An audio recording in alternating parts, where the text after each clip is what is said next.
songs. Right, tadzoka guys, tadzoka. Tadzoka chirega tifonere.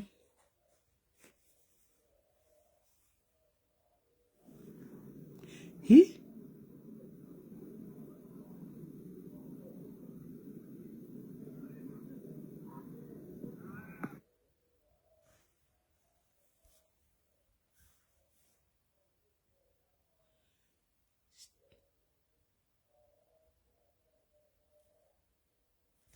Dianu.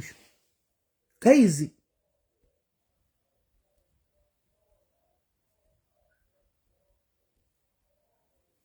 Hey.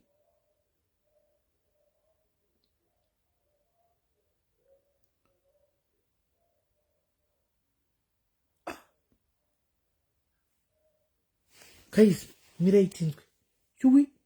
Guys, what happened to Power House? What happened to Power House now? South Africa.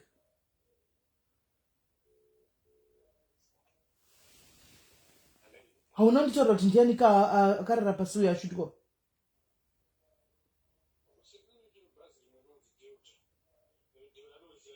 Eh.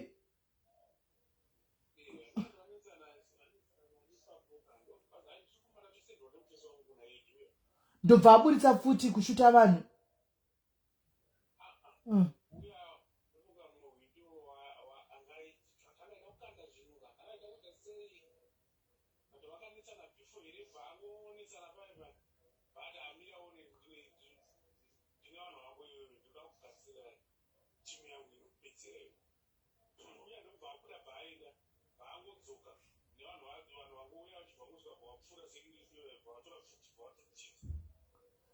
What's up for security? Shit! Hey! But it was a shooter just like that. Hey! Hey!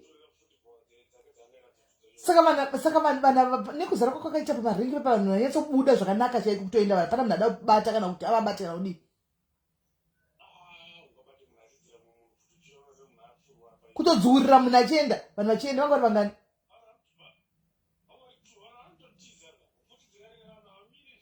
Hey, ha zvakaoma ora ichiri bhori gange kufonera manje ora ishapa sure ha zvakaoma.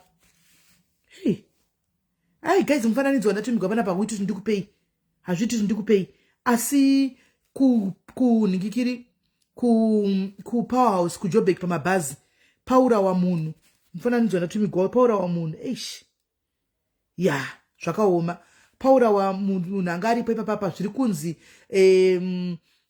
security weipapo saka hanzi anga akanetsana neumwe munhu zvekunetsana izvi muri kuona mathreats aya muteerere ndobva munhu ati ndinoda kugadzira size ndichakuuraya ndoda kutokuuraya chete uye akati hauna zvaunondiita uyu musecurity ane futi tuka ndobva munhu yabuda anodzoka nevamwe vanhu 2 vakabata futi vese ndobva vaendobva kutomupedzera passport anzi vandisi vatiza nikaona vhidhiyo iyi kai amene kuti ndogona kuti muone vhidhiyo ndasingadi kuti muone zita remunhu andipa kuti mugona kuona unai nemazarira panga pakaita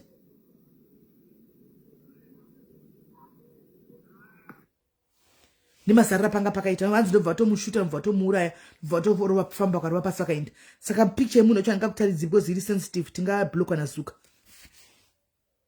Eish. Ha? Zvakaoma mukona nyika yatiri kurarama yekupedzisira iyo ndambokudza tiri kurarama mazuva ekupedzisira mazvionaka mazuva ekupedzisira andiwo atiri kurarama. Let's be careful and mindful of what we do and say to other people. Tiri kurarama mazuva ekupedzisira vanhu havachatyi kuuraya vakarwira nyaya yebhegi chairo yaurayisa munhu. Let's be mindful of what we say and what we to other people and what we do. Antika tiri kurarama mazuva ekupedzisira tukurama mazuva ekupedzisira guys. Ngatitsvagei uvapo hwaMwari. Nyika nekuzara kwayo kwese zvinopfuura izvi but nambokudzai ndikati uvapo hwaMwari nesoko raMwari haridariki. Ngatitsvagei Mwari. Right, ngatiende panyaya yedu yamai avadogenda vafonere tinzwi. Zvakaoma kuPower House kwenyu kwakutotyisa kana kwakudai so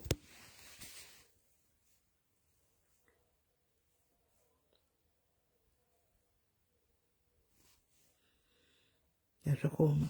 Right.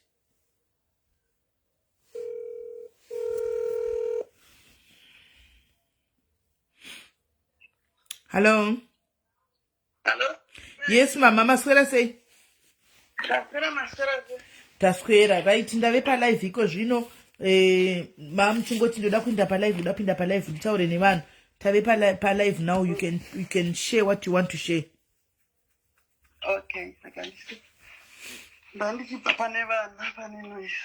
Okay. Saka ndingataura kubva kuzvakatangira irani. Aiwa taurai. Taurai iko zvakatangira tiripo.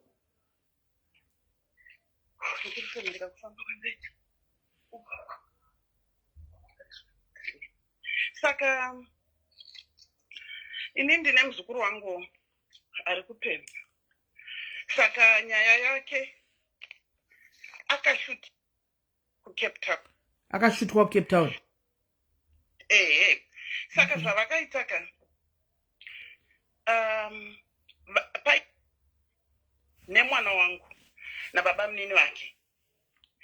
Saka zvakaitika vakaspenda weekend handisi holiday kusauti ikoko vakaita spenda vachiita zvogocha-gocha. Saka zvarovira ndobva atoti kuna mwana wangu uyo anonzi Chanyaradzwa Matumira. Mangwana ndoda kuti undiperekedzewo ndinopika bamunini wangu kuairport. Abva vawirirana navo. Saka kuseni vanhu vakatofuma vachienda kumachechi yave Saturday. Uyuwo Tanya obva apika kuda nemota yake vaenda kuairport. Baba munini vaTanya vaigara kuJoburg. Vanenge munaive nemabhizinesi kuJoburg ikoko, but vaive nezvimwe futi zvavaiita kuCape Town. Saka vanga vari munhu aifamba straight kucrossa pakati peJoburg neCape Town vachifambira mabasa avo iwayo. Saka vasvika kuairport vatakura baba munini vaya. Along the way vasati vasvika kumba pane pavakamira vachida kutenga madrinks. Saka vamira kudaro inonzi mota yapo yakangoti mirei kuda kati ndoda kuenda kuda ndiye mwana wenyu. Kuda ndiye mwana wangu. Okay, akabva ati ndoda kuenda. Alright. Rega nditi ukama hwakuda naTanya hwakamira sei.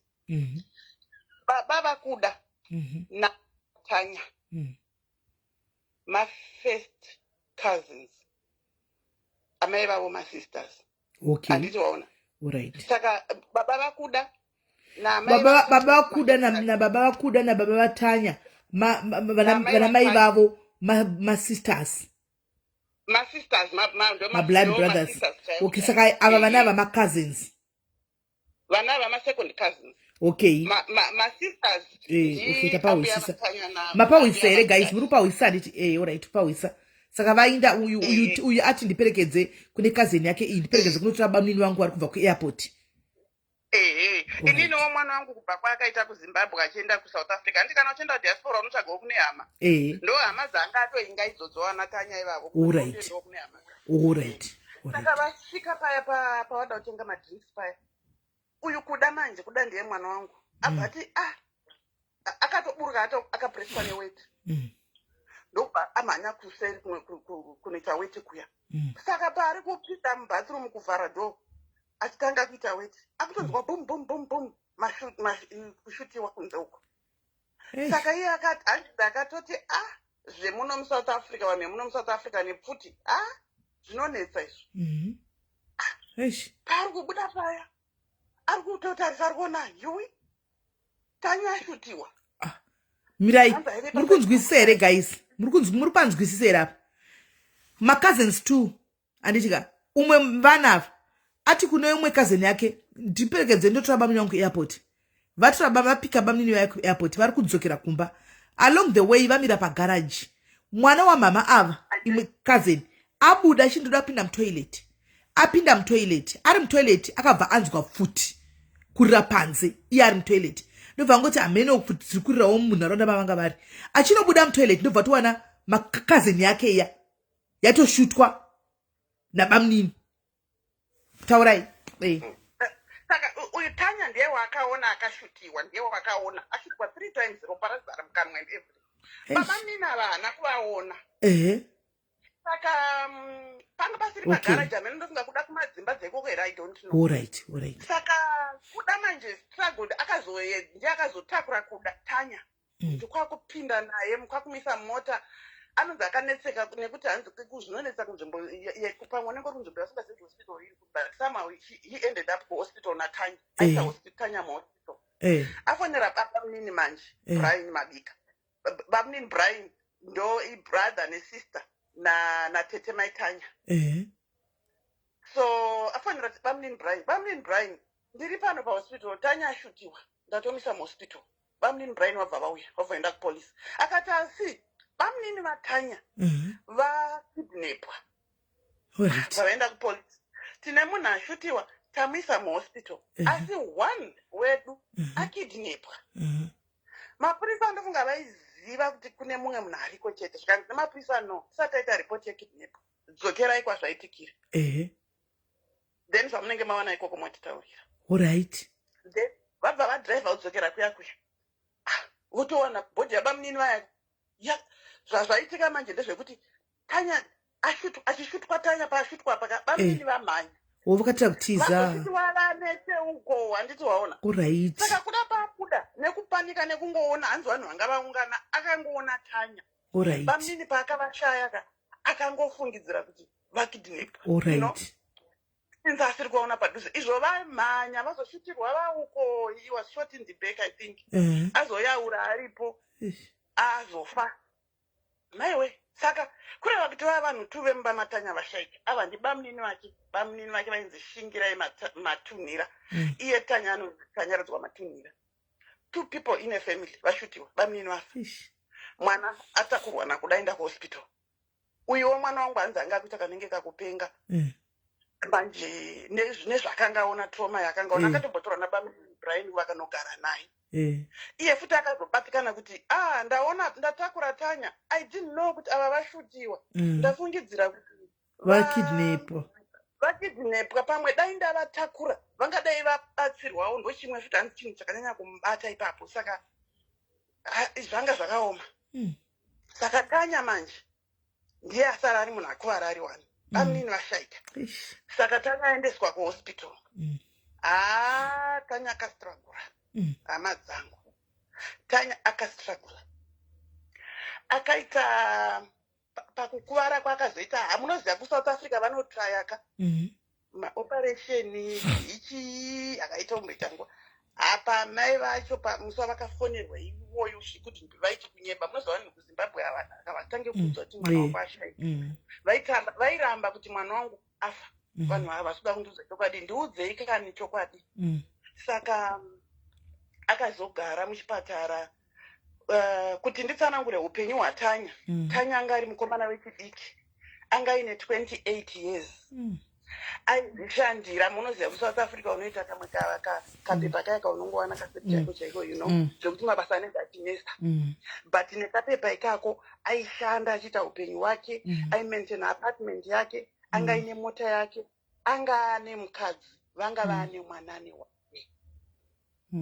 so mwana aizvishandira aizviitira zvinhu zvake Tanya ada zvinhu zvakanaka kuchena chena kudya zvakanaka kaupenyu kakanaka kaika ende aikashandira so Tanya ended up in hospital izvi zvakaitika musi wa26 September 2021 Tanya akatambudzika muchipatara muya asi zvese zvazopera pazvese zvapera akasara manje ari paralyzed ane hanzi inonzi vanoziva hanzi C5 motor complete sensory and complete spinal cord injury kureva kuti kubva muchest make muzvichidzika uku kushandi maoko ake at 28 mwana aizvishandira anga ari active munoziva vana vekuti mwana anenge aringori mwana akanaka anongozviitira zvinhu zvake ino upenyu SIS MELLY unochinja in a split of a second. Of course, yes. Chero chinhu chinoitika kuchero munhu wese nenguva chero yes. Munyika yatiri kurarama. Injury yake iyi ine complete South Africa vakamboitrayawo haachagoni kugara ega anogara pawheelchair but anotogara akaiswawo something akabatirwa nebelt or something munhu uye agara akarara Skana. Panenge akarara paya anoda 2-person assistance. Ish. Primary caregiver wake ndamai vake vatete havasenzi. And pakambo-calculate mari patakambo-calculate mari yakanga ichiri 1,300 inodiwa pamwedzi kubvira mishonga yake, madhayepa, zvaanodya. Saka mwana tanya ane mwana handiti paya mwana aive ne1 year iye zvino mwana 3 years ane 3 years. Mukadzi akaenda. No, mukadzi akaenda. Hapana kana munhu ane chigumbu naye nekuti mwana uyu zvave ndizvozvo. Vanowirirana zvavo pakufambidzana, so anoexperience ma-difficulties in breathing. Vakambotry kuitawo zvekuti vagadziridze ipapo pakubreatha pacho zvakaramba. Saka zvimwewo ada try kuenda kuIndia kumbonotryawo kuti zviitwe. Ipapa pane zvandaverenga izvi mukazoverenga paGoFund yacho pane mamwe ma-injuries mamwe akatoitika akatowanda pana Tanya. Saka akazi kuSouth Africa, kana uri kuSouth Africa munhu weshooting kudaro hanzi unoitirwa zvese zvinose zvinongoitwa mahara, but pane pavanozogumira handi kuti tarapa tapedza wakucheka kumba. Zvao mamanje ari kuSouth Africa kuya uri muforeign land uchirwara une condition yakadaro zvakaoma. Tanya akazotakurwa akadzoka akaenda kumba, ari kugara navatete iye zvino kumba kwavatete.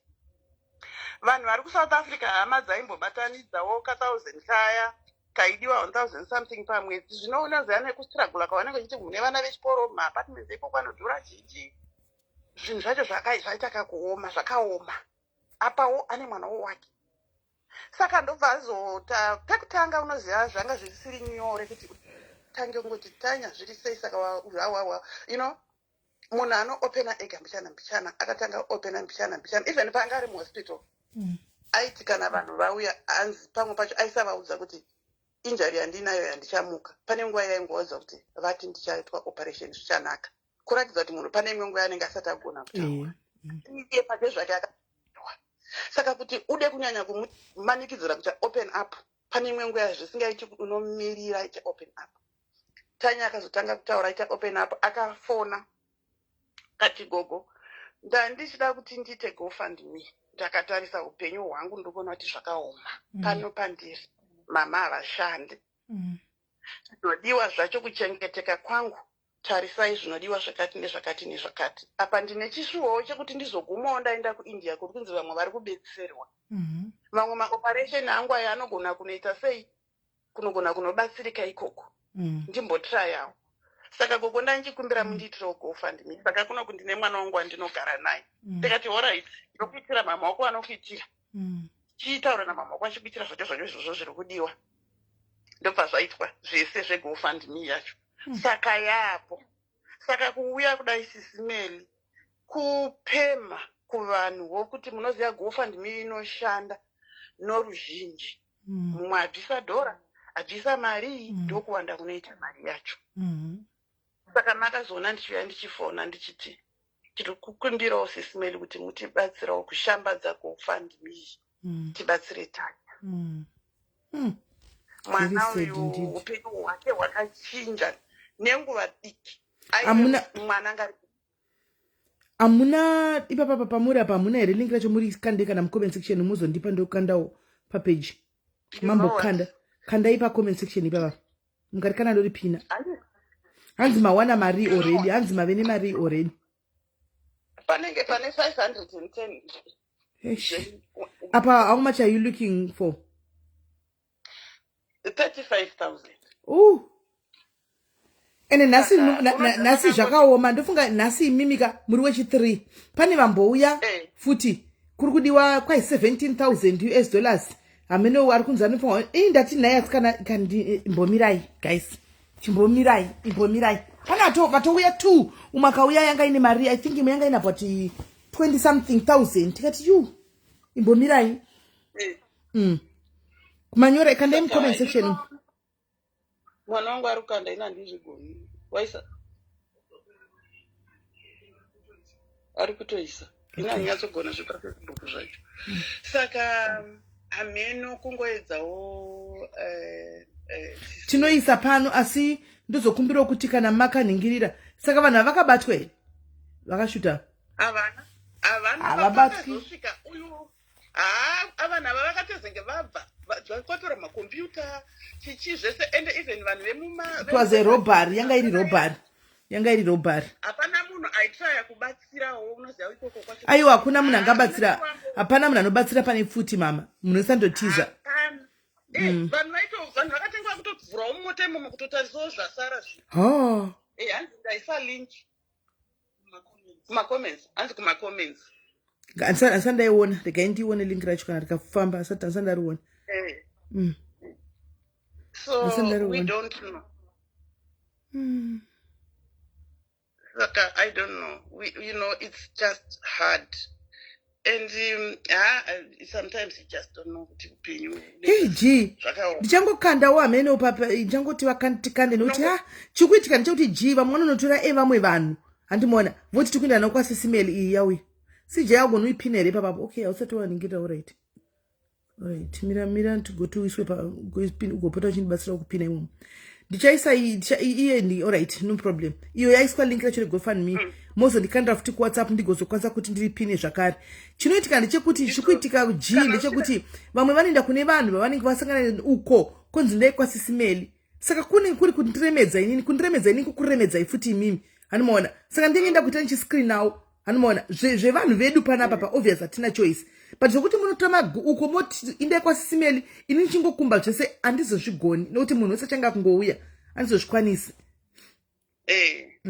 saka iye kana uchida kutaura naye unogona kumufonera wotaura naye kuti ungonzwawo kuti kungotaura naye uchingonzwawo kuti anonzwa sei anotaurawo achitaka kugumirawo kutaura kwacho you relax mama zhanduri mpenyu right no problem unondikandira ndingikiri namba zvichena zvese kuti uzowana ungwe kumbomufonera kuti mwe musichero tiri palive panapa timbomufonera unombomufonera umbotaura naye umbonzwawo umbonzitaurawo futi kana namai vacho vachingoona pamwe ndo vanenge vachigona kutaura nekukasika kuti what is really the situation like right no it's okay saka ndokumbira kuti muzorikandira kuseri alright ndokukandira kuseri alright mama aiwa maitenyu tinotenda thank you very much gaitichakukandawo madhola iwayo ichawanda zvayo alright maita basa alright sharp yo guys zvakaoma ona upenyu hwatiri kurarama hururamwa nevanhu asi South Africa kupi kwese zvakangobuma hanzi vakashutwa nembavha I think angari vanhu vaida kutongobawo vaida kutongobawo uyu mwana wamai ava akabva zvandakuziva kuti kana nguva mwari vachida kuprotecta unenge sati yakwana akapinda mutoilet ndobva awo atonzwa futi dzichiri ari mutoilet achibuda panze akawana avatorohwa nepfuta akanoona hwani akafunga kuti akidnapiwa izvo angatotiza akanodonhera uko hanimaona saka ndo pakaoma ipapo but anyway ndozvazviri right pane munhu abvunza mubvunzo uri kurusha muconversation hanzi abvunza kuti chiko mili comment yamili okay what's the solution for peace guys I have tried to find it but I can't I guess it's a friendship with Christ amen what is the solution for peace ari kuda solution yepeace kuti angaita sei kuti ave nepeace ndizvo Emily am I right ari kuda kuzoti ungaita sei amen kuti aite peace fona kamili fona pane mwe namba yatiyatsonzwa zvakunyatsotaura zvirungu zviri deep nyatsotaura nyaya yekuti iwe ari kuda peace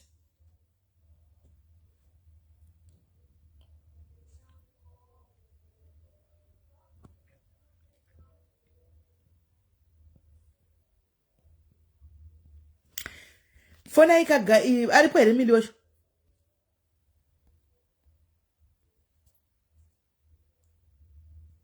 yandofunga akatevera kubva kuairport noku akatevera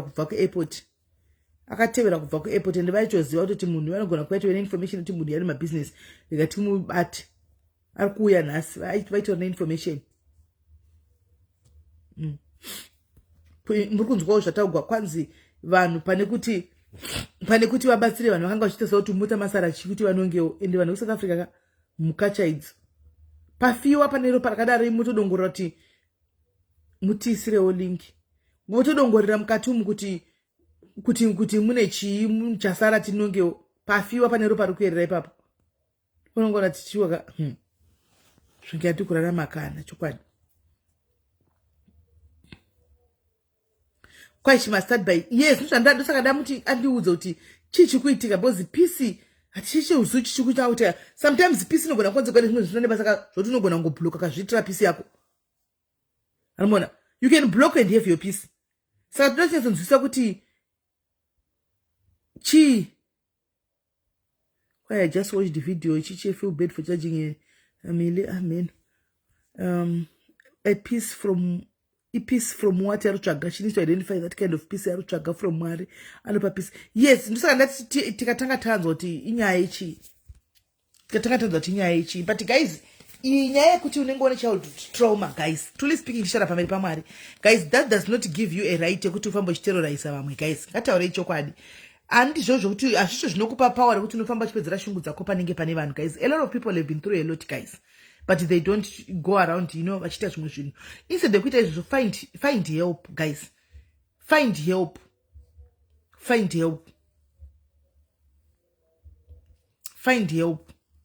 Vanhu vakawanda vamwe vacho vanotonyarira kutoresort into keeping quiet kuti zi. Anomaona. Kana une child traumas dzaunenge wadzori mwana mudiki, hazvizoiti kuti ndinoti tiri kutaura kuti tinounderstanda kuti kwanenge kwakabva kwakadai so hazvizokupi that power kuti chifamba uchiterrorize vanhu uchiita zvavanenge uchiita kuvanhu just because une vakawandisa child traumas vamwe vasingadaro. Anomaona. Yes, if we understand, we know, but hazvitipi kuti titi ubva watoti nokuti man, to have peace you have to try and figure out what's stressing you. If it's a relationship from friends or family, just cut them off. If it's other personal issues, just pray to God and let him know your problems, right? And let him know your problems, okay? Right. Milwa chatauri kuti peace yachona iri kubvanganyirika papi. Exactly, Messi. Nuti ukapedzera shungu dzako pavanhu pasocial media kodekwa kusina social media saka waizopedzera vanhu kupi ndo zvazvo handishara kuti hai zvongoda kuti woga ungona kuti apana pa I think I'm learning to live with pain. Wadelete comment yako.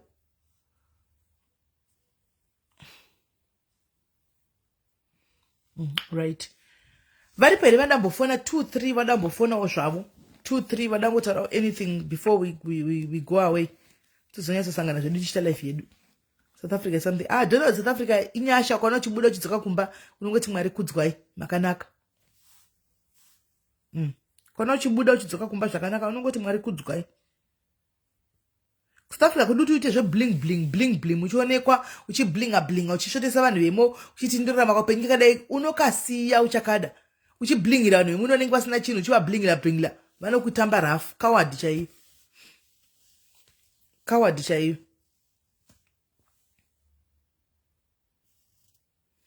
Once a childhood trauma, you have to work towards change. Kuti usape vamwe same trauma. Manje, when you start traumatizing vamwe, it's bad. Yeah, sure. Sharing their trauma helps them heal and become better people. Okay. Ebony, for now, tomboti ndizvozvo. Tichazokuvhunza ekumberi uko. Ebony, varai. For now, anditika, toti the people are healing, anditika. They are becoming better people. Tichazovhunza kumberi kuti are we better? Personally, I think Naninga Garari bully there is a childhood trauma, the all issues. I mean. Right. And love yourself. South Africa and the end because I'm gonna kuda. Udoinda but kana wangu enda South Africa needs a charity. Just be careful you're not to needs. Linda, thank you, sis Linda, 500 stars. Thank you. Zvinonetsa kuti tinyatso kana ukapinda muSouth Africa be careful kana kuti because unogona kutera usingaoni. Antoona. Ini chanongotaura panyaya childhood traumas chanongotaura hangu chinhu wani chengoti dei mwana wangu kuporesai from whatever that you are going through that you cannot share with others. Whatever that you are going through that you cannot share with others. Dei mwana wangu kurapa iwe ipapo. Mupore so that you can be better people. Chat. Because the only prayer can bring you peace back. Only prayers can bring you peace back, guys. Don't check a tuti in a peace of mind. Otherwise, when she says peace also comes through confessions and forgiving yourself. But it depends with what's taking away the peace. Yeah. Because the peace yangu kana ichitogwa nemunhu guys ndo blocker ini. Zvanambokudza ipaya. Ini ndino blocker. And mona. Ini ndino blocker. Anything chinodisturba peace yangu guys. Angave munhu chaendo blocker. Hazvina nunondituka kondisingakuoni. Ndinotokubloka nditombokuinda teini uchingoya kuzoti iri rakazo block usara utopesa question yako wadiwe kublock view umuchira shora woga ndokuti ndiwe karutora way you are taking away my peace saka ndokudi yangu ndinotokubloka ndingokubloka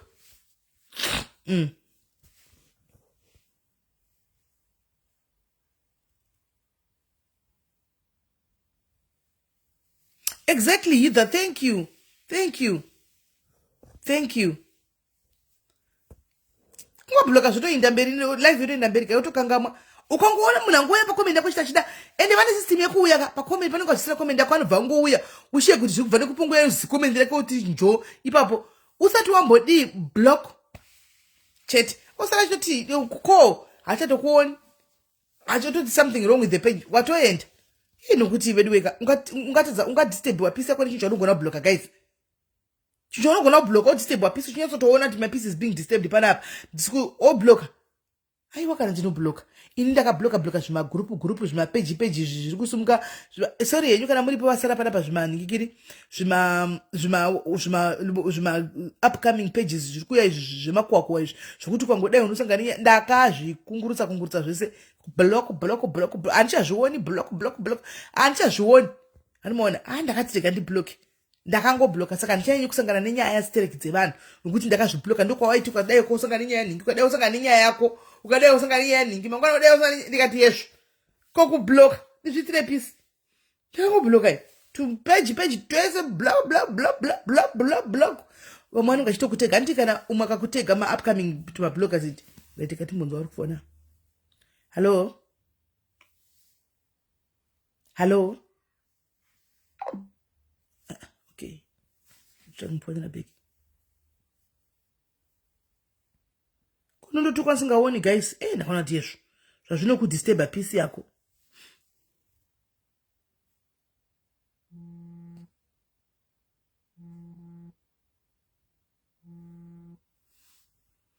Hi. Hello. Yes, my dear. Sorry, ndafona ndiri palive ndosaka ndakata ndeda kudzoka. Okay, all right. Muri sei? Ndiri bhokuri sei? Smell munozoiti handina hangu nyaya iri serious da kukudzai kuti munozoiti voice renyu rinondityisa. Ndakakufonirai nezuro ndichitotaura nemi zvakanaka muchipindura. Wedu uye ndakarova nehana. Guys, yaudi wiro mwana uyu. Yezvo. Zvokana ukata asi wakambonditei. You're right, mira tangire papo. Aiwa, handina zvandakakuita. Kosaka inda wakatya unogotya voice rangu raunoje izvo zviri wanga uchiriwa uri mukomezi. Miraika Sis Melly. Ini ndiri munhu yakapora. Saka ndikasangana nezvinhu zviri ndinokurumidza kurohwa nehana. Ndakatokufonera ichiti Sis Melly. Pindura but nehana fuchi ndinokudai but ndakatya. Kusaka izvo zvausi kutya. Ndaichitotya ndichitofona. Vadza kwangoda kuya kuzidara nenyaya. Problem ndeyekuti handina chandatadza hangu saka ndangoti ndisisi vangu chero vachindidzvinya vanondidzvinya. Handimbo kudzvinyira izvozvo. Iwe kubva nhasi uchigara usasizive voice rasi vako rakashangandira ndo voice ravo irori. Ukaona ratouya kuona usatombori totaura kuti hande zvenyu zvene voice renyu ndikuinda ikoko. Ndinenge ndichitya Sis Melly papapa ndine message ndakakusendera musati mapindura please ndokumbirawo muvhurewo message yangu mundipindure. Dzakawandisa handiti makadzi dzakazenge dzafladwa nevai vaida basa saka dzakabva vaida basa vai dzakauya dziri kuma 200 something message kuti ndichatanga kuti 1 by 1 tikungovhura mbichana tikungona iri same message mbichana apa ndakabva ndadzokana nedzevarume vari kutsvaga vakadzi andoona bva dzawedzerwa nevai vakauzara vauya tikuda murume varume vai vawanda vakadzi vai vawanda manje ndiri busy izvozvi ndobva kune 300 dzisina kuvhugwa message 300 dzisina kuvhugwa izvozvi. Okay, ndiri kunzwisisa hangu Sis Melly. Chakaoma. Alright. Sanditya kwandirumi mningini wangu kuzwa. Sanditya. Ntomborumi kana ivoice chete rakashatira asi hari rumi. Alright. Alright, Sis Melly, bye-bye. Alright, sharp. Hey, uye bodo. Right. Toda kutenda Mwari, guys.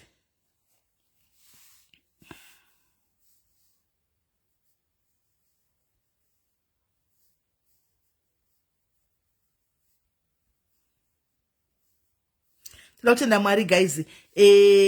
Nkoma Laxman vaya vakanga vari kujere vaya vapiwa remission yekubuda. Vapiwa remission ye 2 years saka vanhu kuti vabude. Toda kungotenda Mwari asikana vari kubuda anytime vagarisa vedu vanga vagarisa vari mujere imi. Vanga vagarisa Mwari vakanaka finally. Hello. Hello my sister. Hello, Melly. Murise visa imwe phone mukauya fona mune phone tuka imwe ndio inenge chinonoka kutaura saka munenge mambomira manje mutera tuta isitata zvinzo udhara kunoku uyaini phone 1A murise. Right, ndiri right hangu murise Sis Melly. Mushe thank you. Zvakamira sei? Yeah, nokufarira. Aiwa ndinokufarirai. Number 2. Taita ma toxic mother. Tanchizokumbirawo later on kuti muzoita toxic aunties. Vekurorwa hanzvadzi varume kana kuti vanoti venyuwe kuzvarwa nava. Aiwa hanzvadzi varume. Okay. Vanotoshuwira kutoti dai hanzvadzi vairorwa. No problem. Chatozoya nenyaya. No problem. Please adonda. No problem. Saka ndichauya nayo ndachida kumboita yemasingle mothers. How single mothers, how are single mothers coping? Very one being with kids. But anyway, the guy tange tipedze zvema toxic tozopinda kune masingle mothers. The guy tigoita yoyo next topic yedu yoyo. Thank you. All right, Ribo. Thank you Sis Melly. All right, sharp. Toxic tetes, are you there? Nokuti at some point mutori tete chete. Muri vana tete at some point. Muri vana tete vekumwe. Muri kuticha sei varora venyu. Vari kuchema. Kola, you talk about it now. No, zvinoda kuti tichita live yachona iyoyo takanzogara pasi bobo and then vanhu vanyatsotaura takasinyatsosununguka. Hi my sister. Hello Sis Melly, murisei? Mushe murisei? Amira kubvunza kuti muchiri kuadvertise mawigs aheya Valerie. Sis Melly munhu ari kutinetsa tikuorder but haasi kutipa maorders edu. Andicha-advertise ndakatosoguma paya ndiri kuSA but handisi kuadvertise kwaiko zvino ndiri kungotiwo maita problem yekuti imimi hamuna kubhadha kwawigi yenyu.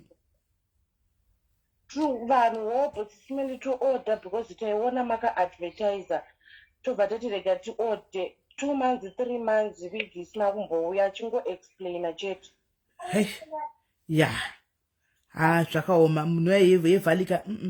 Ndoda kuti mira batokadaro wakatenga rini? Ndatoni tuma ndakatenga musi 15 June saka ndati ndidzoke kwamuri kuti ndimuudze iyeka ndakunyara kuti tiri vanhu vanozosangana kumafunction saka ndati rega ndidzoke kwamuri inini sezvo muri mai vedu sezvo muri mamuchiadvertise amenoti munokwanisa kuzotaurawo naye here. Ndiri kutomuedha pafoni yako ibaba. Ndotaura kutomuedha pakoli yako ibaba. Alright. Yeah, because zvinhu zvacho zvazvamu. Right, Yevali.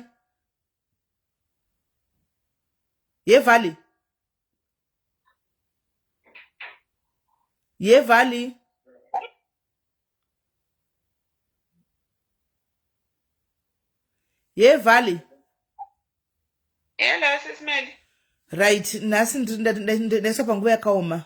Shamwari, ndiri palive yangu inini. And then boom, one of my daughters calls in. Arapo.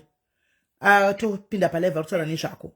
Kuti vari kushungurudzwa nekuti kutora mari yanoti delivering and vakakuona pano paplatform, so she felt kuti anofanira kufona pano kuti aadrese nyaya iyi. Now comment section yakuda kutotsvuka. Handizivi kuti ungaita sei because uyu ndamubvunza rwakatorerwa mari rini akati 2 months ago and pakaipa. Saka vari kuda mari dzavo, vari kuda mawigi avo. Toita sei because comment section kutori nehondo izvozvi. Sis Melly, ndanga ndisina makels. I think I explained kuna Linda. Akawana imwe wigi. Kukasara wigi one. I explained to kuti Linda, ndandine problem makels. Ndakawana makels. Sis Melly, akawanga aripocha. But then they were not the right quality. Ndikadzosera ndikatomudza kuti hapana makels. Akati anomirira makels. Order akawana wigi one. Akanga order ma wigi two. Kukasara wigi one ye makels. Saka pasa Kuramba ndakaorder nditi simeli ndakaorder wig musi wa15 June. Nhasi ndiani? 15 June ndobva ndaramba ndichinetsera ndichiti ko wig ndobva yazouya iri 1. Ndobva manditi muchanditumira imwe wig. Hamuna kuzoshekwa zvemakelis kureva kuti makelis aya for the past kubva 15 June kusvika now anga asingoriko here. because wonaka evali. I understand you having problems. Someone at our business and 3, 4, 5 people. I understand. But ndakaita kuti nini personally manje every day. Remember kuti my sister ndoda kuya ndripa life. Ndikuda kutsura nokuti vana vauya pa life. Andika vafona vana rongofona chara nyaya dzavanadzo. So she called him chingoti akutaura nyaya dze child trauma dzatotwa nezvadzo. Vapinza yako nyaya. Andika. So pakata issue yekuti now I advertised you here. Anditi inini ndino vana vaiona chipfeka wigi dzako. Ndichi advertise wigi dzako. Andika ukandiudza iwe pachezva ko problem yako kuti no ndine problem yakadai yakoma. Zvinhu zvakandiomera. Kutira kuti unogona ndinoruka mawigi ndodai. Ndisumudze vana vasinda chikoro. Ani ndizvo. Ndikati ora ichibo. Tikatanga test ndikakusimudza. Yevali people they don't know situation yangu nayo. I know it because you came to me. Ukaita open up to me. Things were bad. Right? Auna ndivanzira. And ndikati ora ichi chekutanga chandakakuza ndakati Yevali if I am to work with you ndikuadvertise mawigi ako I need somebody ari honest because pakaita era inodzoka back kwandiri vari atenda zvakanaka mwana uyu at point because afona futi life. Imagine dei vanga vanonyora kuti kune munhu anonzi Yevali kunonzi ari kushanda naSIS MELLY unoziva sera kunokwana pasingakwani kunonzi akatumwa naSIS MELLY vakutora mari dzevanhu naSIS MELLY vachishiyana kuseri. It happened kumasuro pane zvimwe pakamboita prophet vauya pana pachita zvakaita kuseri kuvanhu nchedza musabhadhari vanhu voenda vanobhadhariswa kuseri uko ndaenda kuzonyogwa masichi uchinzi munhu uyu anoshanda naSIS MELLY vanobhadha kwa mari vachishiyana ina pachanaiziva kusvika zozvivharisa pano antiona. So she called in because anozati akakuonera pano iwe life yako yanga yachinja nekuda kuti wakauya pano ndikakubatsira kutengesa mawigi ako ukange wasimuka wangochita zvakanaka. Now this complaints unozati ukudzokera you are going back to zero. You are going, if you are not careful, I'm telling you, if you are not careful, you are going back to zero. Because wangosumuka zvakanakisisa. Tichifamba nezvakanaka, tichitokutengesa. Inini ndakazoona mkoto wando panotengwa mawigi. Ndikutengesa wangu, but kana akapera ione mawigi, ndinonifeya vanhu kwauri. But of late ndikutya, ndinotya. Because dzodzo futi beki after 2 months, kwanza mukuziva pepe makandi advertise ndakanobhadhira mari, handaupiwa. Zvariri ipapaya, ndakurwa neani. Antuona aiwa SIS MELLY pana mozi andina hangu kukudzai kuti maybe dei ndakauya ndikakudzai pamwe makaita live mukataura ndakaita problem pandakarasikirwa nemawigi saka pakurasikirwa nemawigi pamwe dei ndakakufonerai ndikati SIS MELLY ndikukumbira muite live ndizivise maclient I didn't saka kurasikirwa nemawigi kutotrya kusimuka mbitana like ezvino izvi ndaive ndawana chaiwo makels dzimwe nguva ndinotrya kuti ndiende kumwe ndonowana vhudzi kumwe ndotrya kuti ndimbobata ndomboshayawo maclosure kana kuita sei ndosaka ndikutotrya kuti nditry but communication inodiwa unoona kana ukabigwa mawigi ini ndakarasha bhokisi paya anditika ndakatozvitaura palive not that ndanga ndine mari yemunhu yanga ndatora ndandisina mamwe mawigi angu akasvika zuro ndave nawo mamwe mawigi akasvika zuro emafuta andina ndakangoenga kutaura kuti guys pane zvakaitika andiona zvikapfuura iwewo washayikwa wabigwa mawigi zvaungatoita kutondinesa vakoma ndokumbira kuti ndipinde palive ndiudze vanhu kuti vanhu esa ndine maodha avo andika ndidai andiona you don't do that pane uzodzokera mucomment section ona uri maweni tikutsura nerudo foiko zvino for now tichiri kutsura nerudo ndikazokuitira live ndiri 1 yakanangana naYevali uzoti ndokuparira kwako andidi izvozvo uri munhu wepano uri sister wangu hatidi izvozvo ndoda kutsiura pamberi pevamwe nevamwe vanoita mabusiness avo andika next time zvakadaro zvaitika usatore mari dzevamwe Andika uchindoda kukavha ava uri chikoro chekutanga wotora mari dzavamwe ukavha vave kutanga andika kana ukavha ava vosara vasina stock yavawana vozosara kukomblena wotora futi dzavamwe vari kuya kumashure ukavha futi ava uchidaro haufoka buda muchikwereti kana usina vhudzi yevhali don't take people's monies please don't take zviri nani utenge chinhu tage chinhu chako chotengesa mumba pese pavanoodha mawigi anoita 2 months 3 months dai vachingotiudza kuti no hapana wigi than kuti unenge waodha une function yaunenge uinayo kubva 5 June nhasi ndiani ato August kuda kuti 2 months dzisi dzatodarika takangogarira chete wigi chete maevhali usatore mari yevanhu andika usina mawigi tora mari yevanhu chete une mawigi zviri nani kana usina mari start my sister I know kuti zvinowanda because I know situation yako ndindi kuiziva ini wakandiudza nditika zvakakuwandira uri one zvaungaita iwewe anditika panguva ino kana usina mari start yevhali this is a sisterly advice tsvaga chinhu chaunotengesa mumba yevhali pane kuti noti ndo maclients acho aya ndokuchabva mari yakawanda uko zvino ukakanyana navo vese senge zvikuita comment section izvi uzotengeserani saka iwewe tsvaga chinhu chiri mumba utsvage chinhu chekutora mumba chinokupa mari ndionoziva kuti kuda 5,000 10,000 yekuti utange stock nemari yako handiwanza usatenge stock nemari yevanhu tanga stock nemari yako iwewe upe vanhu vhudzi ravo wotsvaka kuchigenerata manje uchitengesa manje just like that usaita izvozvo nini okay pana ari kuti we atite partnership if you are interested Clarice I think unomuziva from WhatsApp group ari kuti I can do a partnership newe kana musingazochemedzani ikoko kumberi mawigi avo yanobva akanaka zvokuti aiwa ane quality manyama handidi kunyeperai ane quality manyama wigi yake quality manyama haana tengesi quality yemanga manga ane quality chayo chaiyo but ipapa pakunyepapa ndopaunozonyepapa pakunyepa kuti ndatumira usina wokireta zvimaoda zvako zvefeki izvi ndopauri kukanga zvikunyogwa nevanhu comment section umu ndopari kunetsa apa nepekuti unotora mari uta 2 months usina kupa ndopari kunetsa apa ipapa akatondiinbox zveshuwa achitonditi wakaodha wigi ndaona wakanzi thank you naiyavhali pastatus akangonditumira chimesage chekuti haisi kutirekeka ndikatozoona kuti tese tinenge tichitumirwa semessage isusu tese tiri madiaries I think tofanira kuti tinzwisane tibudirane pachena no wigi yezvinezvi hapana ichazoya musi wakati wobhadhara wigi yowe saka hamene ndangoti nditaure kuti maybe vagadzirise because 2 months takangogarira saka uri kutumira wigi yake rini nai yevhali andisati ndaita makels smell unaro here vhudzi racho makels handina ndakamutumira imwe akawana imwe kwakasara makels handisati ndaane makels ndave ndaabhadharira handisati ndaapiwa makels acho so unofanira kuti chamapiwa zvarini ndane almost 2 weeks ndakangomirirawo makels acho like I've been communicating because the client inofanira kuti chiziva manje because akakupa mari ona akabhadhara mari yake dei angasina kubhadhara taingoti haana kubhadhara but now akabhadhara saka what do you think you do you all refund mari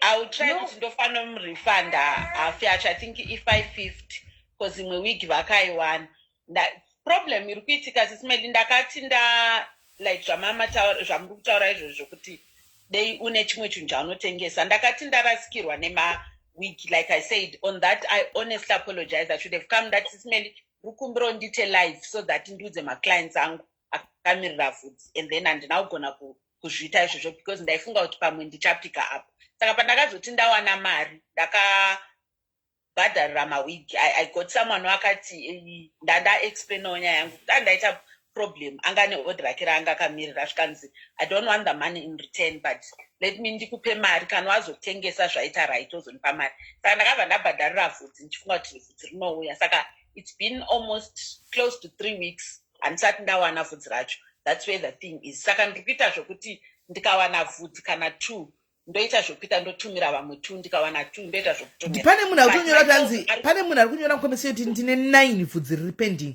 kwauri saka iri kuitika ndeyekuti makels acho ndakati ndawabhadhara ari kunetsa kuti unotenga someway because anenge ari a bit higher saka like ipapapa ndaive ndanzi tinokupa makels nefriday vanditi ndimire kusvikira Tuesday pane umwe ari kuti ndine 9 ane 9 vhudzi riri kwauriwo 9 pending vhudzi because vanhu vangakuodha kwauri onaka vanhu vangachiodha kwauri vachitengesawo handizati ndizvongogavhana South Africa kungogavhana muchingogwavha muchidaro people were ordering kwauri manje kana akabhadhara 9 akamirira pabvudzi pasina Vali wandigarisa mutishi unoziva anogona kuti akabhadharira vhudzi 9 Sis Melly, I'm not refusing or anything, and it's not kuti hapana munhu ari kuwana vhudzi. Sis Melly, ndiri kuti ndikawana chero 2 ndiri kudzokera like kumashure ndonotumira vanhu 2. Okay, let's do this. Let's do this. How many people are you owing? Vali, be honest with us here. We as sisters, streamer sisters, Agotipa Diaries. How many people you want to book rako? How many people are you owing right now? Tongoti how many weeks? Kuti ukave munhu wesoti ndapedza une vhudzi ngani vanhu vanogona kusvika 13 ipo pane munhu ane 9 ari 1 poita uyu 10 poita hobho riunyera mucomment section iyi pane 10 Sis Melly ane 9 then uyu ari pa phone call ndio 10 then vamwe ari mucomment section umu vari muhobho vari kunyora andarika 9 andarika 13 9 ari kuti ndine 9 ari pari kuti ane 9 orders ari pari kuti ane 9 orders kwauri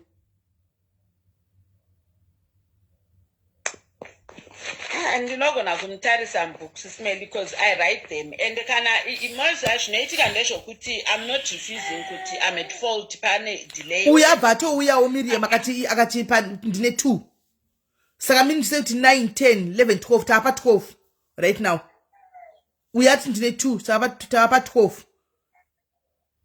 tapa 12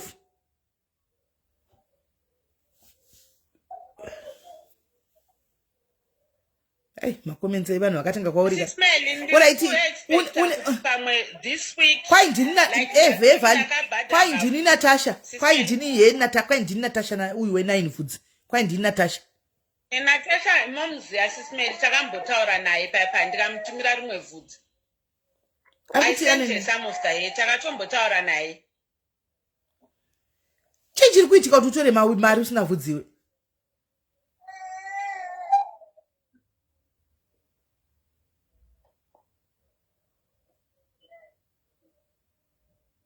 kuti mari dzoka hazvibudi beta totongomirira wiki because mari haingaitika 2 months. Are you sure kuti Tuesday wigi roro rinouya? Sis Melly, like vhudziri ndikadai ndakarwana 3 weeks like zviri kutaurwa kunzi order raNatasha haana kuri order at once vanenge aorder chiterana like I had vhudzi randiri kutaura like I didn't even come to you kuti Sis Melly ndakarasikirwa nevhudzi. Vali, do you know kuti ona Vali, do you know kuti ndakaona pane mukoto wemawigi anozvisa ndakapaona anozati ndakatuma munhu do you know anozati ini ndoda kuti urarame Vali because wakauya ukaita open up your problem kwandiri anditi ndosaka ndanga ndisiri kukwiri chiimagina kuti inini ndikati Varisa right now unotaka kutora vhudzi ndichitengesa inini wadona kuma South Africans uko futi kusha izvozvi right now kune vari kunyora vachikutsvaga uko andiona achizobudi saka watengesa kupi manje ndinoda kuti platform tinoshare hatingambopedzi maorders emawigi azviti tinotengesa chero tiri 10 panapa munhu usanongotengerwa nokuti vanhu vanokuda zvinhu vakawandisa ndosaka ndiri kuaccommodata but the way wakuenda nayo manje andiona kana vanhu vakuchema kudai mese muri vana vangu hapana favor hapana bva pana mupimbira kana zvakudai so manje pakunetsa Sis Melly, ndiri kukumbira like kuchinosvika kamantheni handichava vanga vati vanondiigira vhudzi on Tuesday kana vhudzi rikauya neTuesday ndoclear vanhu then I come back to you and say Sis Melly ndaclear vanhu kana ndichirevera kuti kumonthend kuitira kuti chero vhudzi rikauya ndikatengesa 2 zvamuri kutaura kuti at least tengesa zvaunenge unazvo then ndichigona kuedha kudhabhula rimwe vhudzi ndichiclear at least by month end ndinge ndava clear vanhu vese zviri kuita kuti ndisanotenga makel somewhere it's because it's a bit expensive kana ari ega makel of course iwewe unoona problem chii hazvakasina kuipa ini ndoziva I know how you were getting the hair handiti and tichida kutaura chokwadi pafair tichitenga fair nemaprice akatenga nawo isusu andakatenga nawo inini handakutenga nemaprice ayaya emagame ndakatenga direct anodhura andika ndakatenga direct anodhura that's a fact iwe wangochona nako zveimagame that was fine ndosaka mawigi kwanga kachipa vanhu vachiodhawo kwauri vachitengesawo but it seems as if mukoto uyu vanhu vakabatwa havana kubatwa here vanhu vakwa ndiyo problem iri kuitika ipapo Sis Melly like now that you've just said it open kuti ndandichowana nemagame that's the truth I paid mari revhudzi saka ipapa ndosaka varungoti mangwana pakuti mangwana vamwe vacho vakabatwa akasara acho ndianga kuti ari kunza bvudzi. That's why I actually lost. Like you saw could have been doing well because ndandichirwana bvudzi rimwe ndandichiritenga fefe rimwe rarichiya in bulk, but then we had ndakaita problem iyoyo kuti ndichinocollecta bvudzi. I didn't even tell you because it was just a bit dangerous. Ndakunocollecta bvudzi vakatoya kukala kuti vaiterwa nevanhu here vakanga vakatovabata. Luckily inini I came out of it. I'm just now saying it on the air. Yeah, because from what I know, from what I'm seeing, vanhu vakafanira vakabatwa iwewe. Bvudzi rako ranga rakachipa way too much. Everybody akachimanya because was chokwadi iwe wanga uchigona kurisona zvakanaka because wanga uchisona mawiki ko zvakanaka ndanga iri quality checha iyo. But ndakanyara kukudza but ndakansoti mukoto wako wakavharwa. Auchina saka nawo wakutarika nokuti wanga utora mari dzevanhu kudhara. Kuti chinotenga bvudzi riya manje riya manje ri straight forward manje. Hazvichaiti wakatora mari dzevanhu mabvudzi akachipa. Don't chokwadi udza vanhu chokwadi. Udza vanhu chokwadi vanhu vanozoti madhira ariko. Iwe udza vanhu chokwadi kuti inini guys bvudzi rangu ndakanotora mari about 70 heads. Ndizvo ndikutaura. Udza vanhu chokwadi. Problem uri kunyepera vanhu. Problem you are lying to people. Uri kunyepera vanhu. Udza vanhu chokwadi vanogona kuzvinzwisisa. Andi unoudza vanhu chokwadi guys. Bvudzi rangu mchina rakachipa kudai. Ndaitenga kudai nemagame. Kwaraibiwawo neboys. Ndio yandopiwa aiba kumurungu wavo. Vanhu vakazobatwa. Indatora mari dzenyu. Saka iko zvino magame ndofanira kuti ndidzosere mari dzenyu. Usava promise bvudzi riri kudhura usina mari yachona. Ndofanira kuti ndidzosere mari dzenyu guys. Nokuti kuti ndichanotenga bvudzika ndakuisa more. Umwe anogona kuti alright imari ndikwedzere more yachona undoda bvudzi. Handoona pana kuti uramba uchingotarika mangwana bvudzi razodai tu mangwana waisa order yenhema mangwana wati kwai kwaramezvabiwa zvinhu mangwana wati zvinhu zvazorashika uchingoreva unosvikepo chireva nhema. Tell the truth yevhali. Learn to say the truth. It will set you free. Learn to say the truth. Udza vanhu chokwadi mukoto wakabatwa.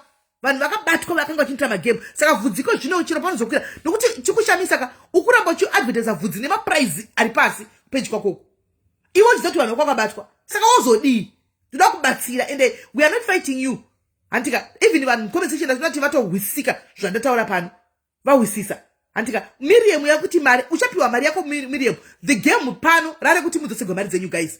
Munhu uyu toda kuti asimuke kuti vana vake vadye vana kuenda kuchikoro but ngaasimuke pa new one. Maprize ari kuisa aya ndikuona ari kuramba chadizana nawo. Hakuchina mukoto uyu. Mukoto yakuna unodionga uri koka. Pandakatanga naye ni naye mukoto wake uyu. Fudza naye wana mafudza vone ma 3 days, 2 days, 3 days. Zvangozotanga manje apa. Pana na June apa. Ndopatanga zvinizvi. Andimaona ndopatanga zvinizvi yevhali andisitota sei madiaries refund them their money back then uchizotanga uchitanga zvinhu kwazvo ururamba chisa maprize ari pasi ndokona kuisa kwako uzodii iwe ukadzisa hauna bvudzi rachona rakachipa vanhu vakabatwa unovapa bvudzi rinobvepi unovapa bvudzi rinobvepi now we have said nyaya yako pano palive andisi wakateerera chero ukazodzoka zviri straight forward une maprize chaiwo chaiwo they will understand, they now know the story. Vakuziva chokwadi. Usacheme tiri kuzama kubatsira. Anti tiri kuzama kubatsira usacheme, there's no need kuti ucheme. Anditi takufunga kuti udzosere vanhu mari yavo back. Vese then wotanga pa new one nima prizes chaiwo.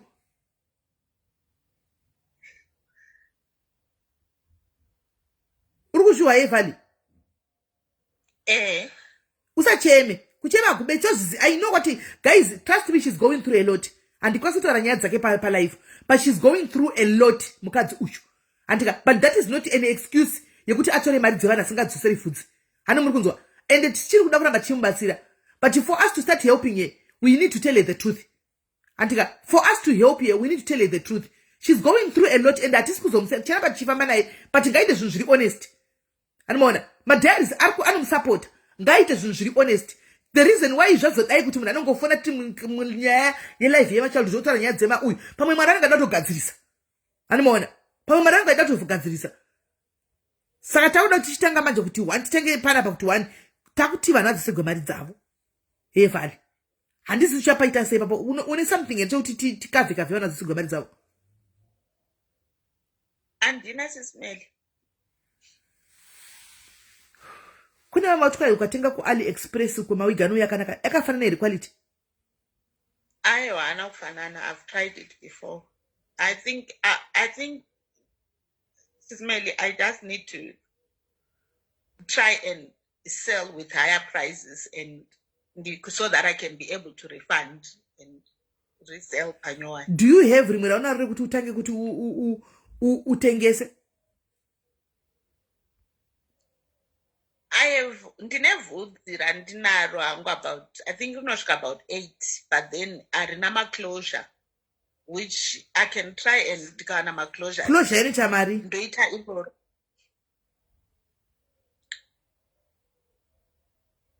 Like mama 20 inches, ndogona kuita maorder ema 20 inch. I think I've got about anosvika 8. And then if I resell those ones with higher prices, I can resell and be able to refund. Not kana nchigona kurefunda. Okay, pane munhu aita ndikiri, pane munhu akuita, ndofunga ndi kubva ku WhatsApp group. This is a sister from WhatsApp group. I think that's why I kufila this. Ndakupina Clarisse Mnemu unoziva ku WhatsApp group Saturday Destroyer re South Africa. Ranga rine vanhu vari level yedu vanobatsira saiye Clarisse, but zvinongoitikawo mhepo dzinongoitawo dzemakuhwa nechichi we to close up WhatsApp group. Anomaona ari kuti uya titaure, I can help you ineighbor yako. Ari kuti ngatitaure ineighbor yako.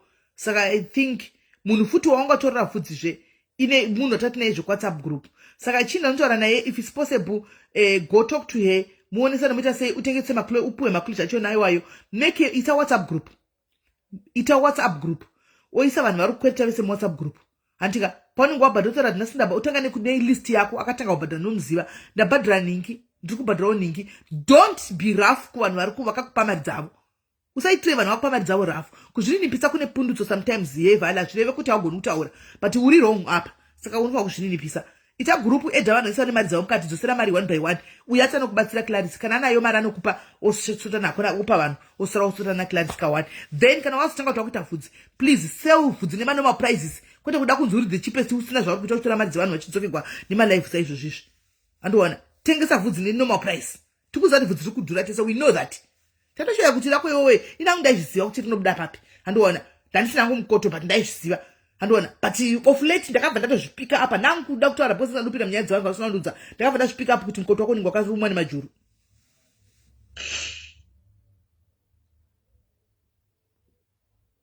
Anti ndizvo chirega tikusi yedu. Ita WhatsApp group edhi vanhu vese mugroup imomo.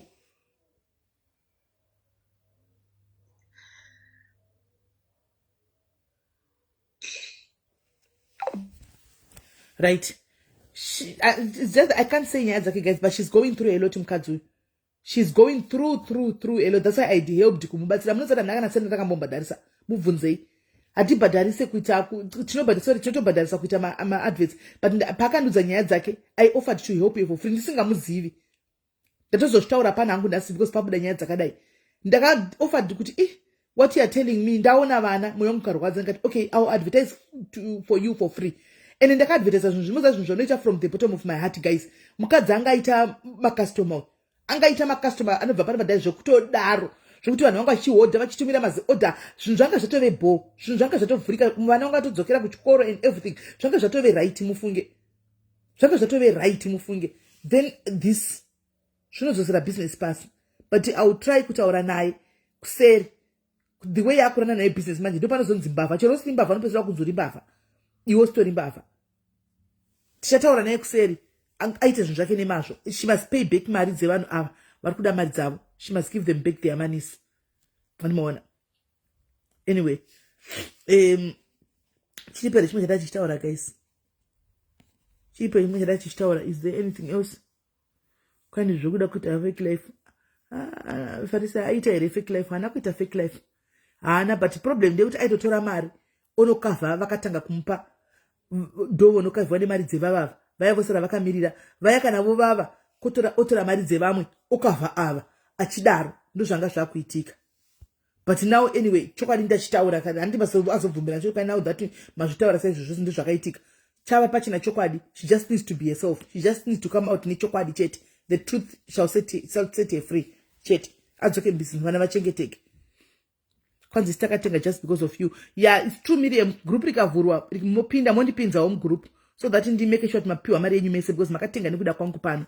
Saka na maravhurwa group add me also ndomake sure kuti mese madzoserwa mari dzenyu mese madzoserwa mari dzenyu then tobuda zvedu at least hapana nafa kusara chema kuti ndakadligwa mari kudiaris anditika hapana nafa kusara chema takadligwa mari kudiaris right. So guys ndaenda ndinenge ndakwenda hanzi Facebook bizi kunyepera kuma kusi kunyeperana v ndotengesa wani indotengesa pa Facebook izvo ndine wigi dzangu dzimwe dzakatosvika zuro kubva kuAfrica nemafuta angu akatosvika zuro kutengesa wani I make sure I deliver chete just deliver kana pasina paitika tsaona come and explain paitika tsaona plus nditori mari yemunhu ini ndotengesa zvinhu zviripo zvinhu zvakamira ndichiti ona izvinhu zvangu zvitengai uchitenga chinhu chako tichikupostira uchitenga chinhu chako tichikupostira guys pana akambotenga chinhu kwanditakaita problem rapa taura ichokwadi ini uchitotenga nhasi ndichitonoposta mangwana kana tusura mangwana handitombomiriri twai handitengesi chinhu chandisina twai mirai zvigozo yanofa chifanondipai mari ndokudza kuti mira kana zvinhu zvauya ndichakuudzai. That's what I do. Kana zvinhu zvauya I will tell you izvo zvindi kutokuudzai kuti mafuta ese akavepo. Can you see the wigs mawigi ish nenda kumbotoenda pasapa ndokutaridzai mawigi acho I want to buy from you. Tinache manje nditengesera kuno ku Europe chete ku Africa anditi kutengesa manje ndoti ndiri kuno kutozoma uyu mirai ndozoma tumira sei ndiri kuno ndotohodha ku Africa ikoko mirai ndinde kukwari ofuchi mawigi anga akatomirigwa zvokutodaro gaitindeko ndoitinde kumawigi amafuta makasitoma anga kuti kwai naiwe tisimere tosviba hey wena hey tosviba sisime tosviba kati aiwa mirai mbijana mbomirai aizvi mani inonga chitara pachibika wachiona life right. Manje ndoisa vanhu vese vari panapa vakarukwa guys mai ndoisa musoro mani Maya come here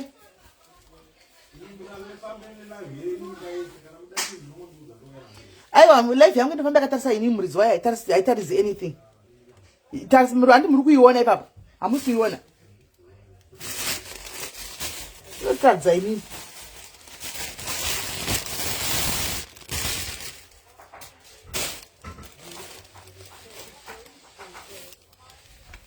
ndirai ndikubhisirei ngikirichi nyatsokuona manje munhu anopfeka hapana manje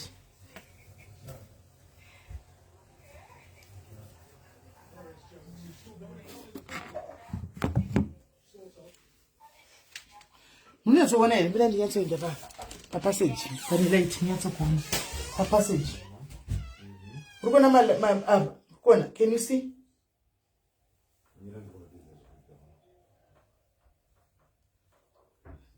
muri kuona mawigi andizimene manje guys zvagaindikumbire kwavo kuti tise musoro mavo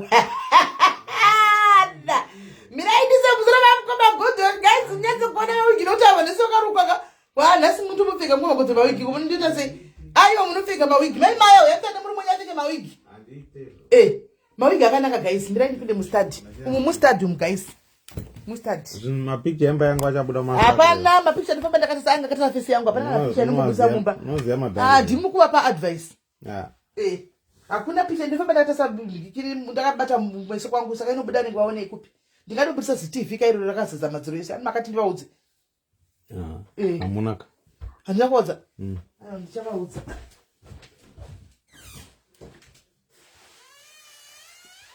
handise musoro wangu aiwa handiti zvadi kuti zvadi kuti ndigoita picture handiti aiwa kana kuti ndigoita meme inotenderera Facebook yese kana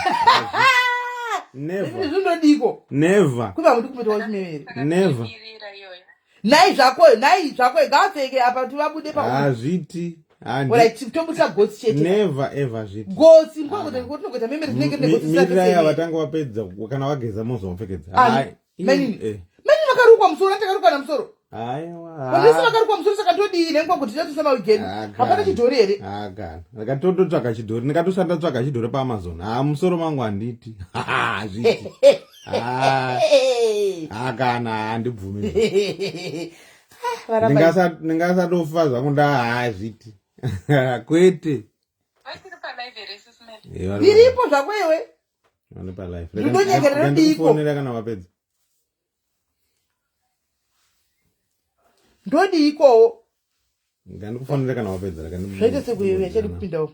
Zvamukoma kuti. Alright, iripo.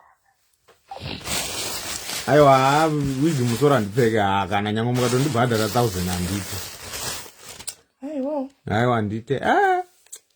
Tamira awane zvake basa andite. Pfeka kana mukoma kuti. Aiwa kana. Miraiti. Nani yatopfekedzai. Ichi kumaso chupa kuenda masure kai. Muri kuita sei kumusoro wangu? Sei musoro wangu? Miraiti musoro nyanzi musoro pambwele. My God.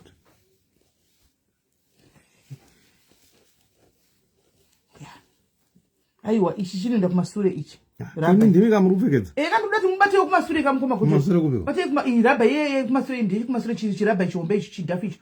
Chipinde kumasure. Ichi. Donzai chinde kumasure. Heka. Yes. Sakandotadza uko. Mira, furachirai heka. Ndo zvogara ndinokumbira muchingosora muchiraba mira ndore kamwe. Ramai makafuratira.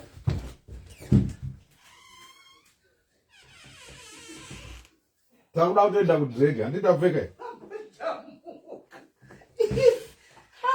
Zvoga izvo zvinhu zvandichingoda. Takutopinda kudrega, handita kupfeka. Ndinobvisa ndikini wacho nyama yandakaisa pe. Chinodona ipapo. Aidoni. Zogara kana kuti mira ndiyazogadzira. Mira dai muripo guys ndiyazogadzirisa musoro chidorichi. Takuenda kudrega kazvamakuita. Takona topinda mutaunda takupfeka gogo dzake. Uba musopfekei. This is beautiful. Apa kufita kwamakaita ngomagodoro. Kokufitiwa kwamakaita. Hamudi mbofamba mutana makare. Ndoda ndutaga dress racho negogo dzake. Yana dress 9. Negogo yacho red. Yana skirt.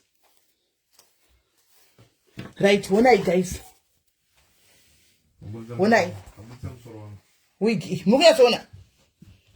Mukona wigi. Mukona wigi. Beautiful quality manyama. Quality ndiyo ya value yoyo. But inga ndakazoitenga handina kutenga nemani. Handina kutenga hangu nemagame ndakatenga direct. Murikona quality manyama. Iye to iye. Hani murikona iye to iye closure ishi. Yakashwa kumsana ishi. Chingoti ombi jana. Aiwa. Ai, ingoti ombi jana. Guys, I was going to do. Hani murikona maiona ka ishi.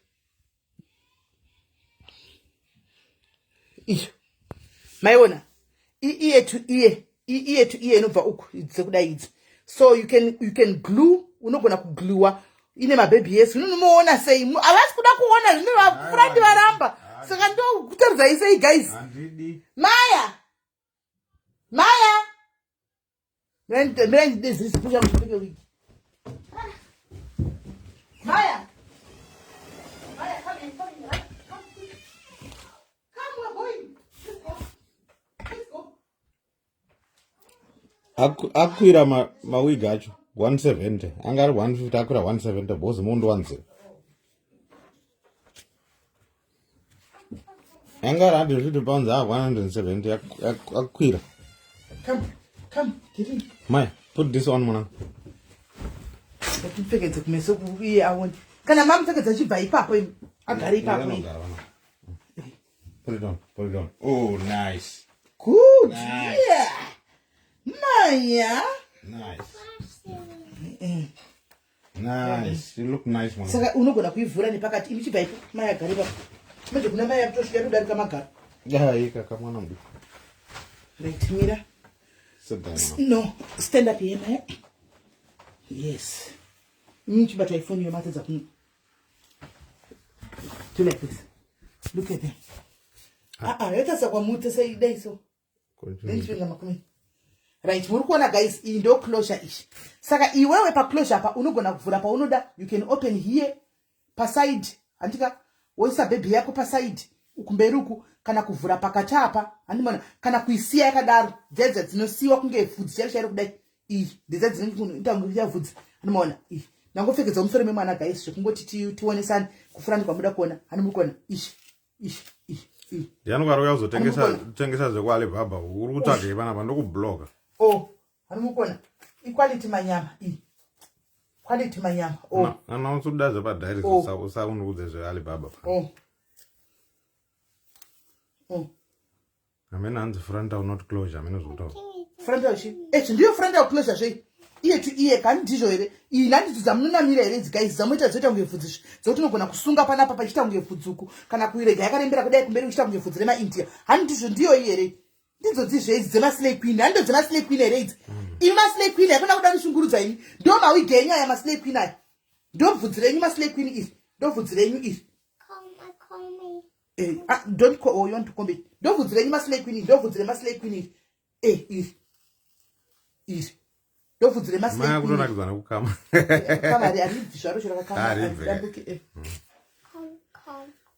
Come on. Don't put the slay queen. Is. Aparaka to one. There are some so. So that you wigi. My own. My own. I'm ready to ring.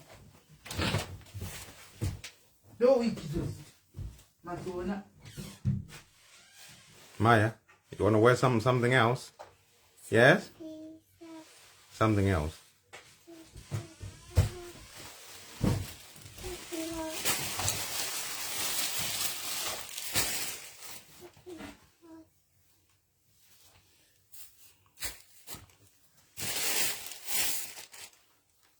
I'm going to open the every Kelly ones. Tinawo makili ndifunga anakuwanda ndifunga agaranga anga odiwawo saka kungodza wadizawo kuti makili avepo votora. I think pasara 3 or 4 makili sina vanhu. This one is a different kili. Inoda kugadzigwa but kugadzigwa kwayo kungoisa mvura and then you inodzokera masemanje andikwanisa ndi spray right now. Inofa kuspray muridzi wayo. Ndikaispray ini ndapekanganisa muridzi wayo ndinofa spray. Siguma iwe chera. Nice. What are they doing to your head, Mona? Mira. Now that's why I don't have an. Yeah, I say, yeah, I can't even Kelly. No, this is one number why. Check. Oh. So I also get some brand. I was saying, brave, and I come in. If I was a number why, then after it, I was a number why. Somebody will do the job herself. And man, you cost her 3, I think it's 3 and 4. It's said Zaka Odqua. It's never rich. Zaka Odqua. Then I just not come so in that faker. They must one here. You can do my wig guy. Support our business, please. Support us, please. Chennai, Bunukusa, Chena Kusada, guys. How old is my down puppet? Down Pamromeri? How old age are you night? I am Manyama, guys. Manyama. Manyamildo.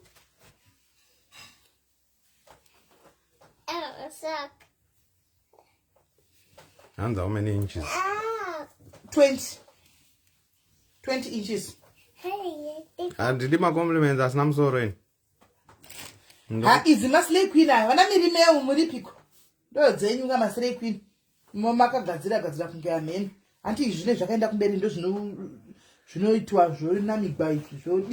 I see no gonna pretend I can so ongo checker each or visa each shit. No go visa each shit. Cannot visa the no way take a so. Kunera Kafana and Sasanga Josinga Gonjo, Nama Nama, was not working Madam. Unongo Nikita just like that. Unongo visa each. Voice on. Then you couldn't make a shot. The one which Kuru Varipo, let can say. One which Kuru Varipo. Sally and Deakoi. You shumba Ziana and Ziana and Samaquin. And this is smelling. I know I'm going to do it nice about this. It's not in your crib and it does not your rebate. Zarawa can do that and Makor Mangan.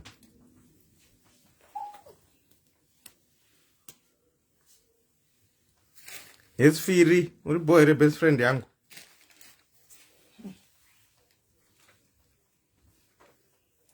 So, yeah, you see frontal ish. Yes. Pane died funny in you, Panabara, good answer. Why you might have he died funny language, or he died funny rain. Dear, Amen. That's why you have. Ndopanda bokuti pepe kuti leadership aisi shamwari yenyu. Shamwari yenyu ndini sisi wenyu. Leadership muno ndambokuti ngati muno mai warafu because vanhu vautove strict ndo ma qualities e leadership iwayo.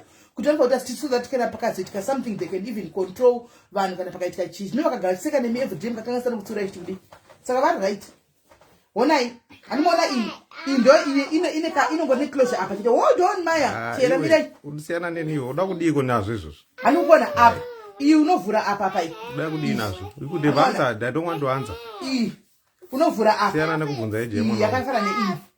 Unovhura apa apa iyi haisi frontal. So basa veve machiwinda yakuuya kai machembisa kubasa wig iyo iyi.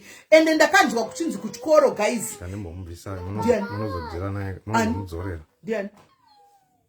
Anzweni? Ndichakudzai. Right.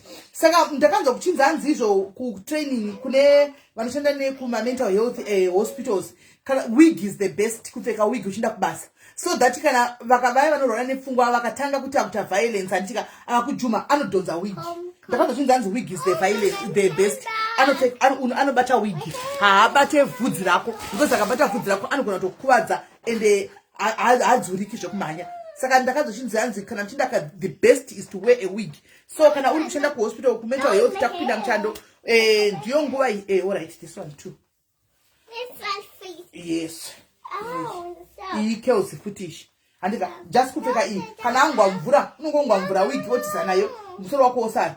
Imagine kana ukari kwa dreads guys. Vaitaura kuti it's not recommended kuti muri kwa dreads because kana vakatanga kuti vabate dreads unotokuvara unopinda peace. Iyi ndeimwe yemangikiri na chaos foot. Hey, can you make a comb? Yeah, don't commit. You don't come Yama Chaos man. Don't come that one. Check there. Hey, say what?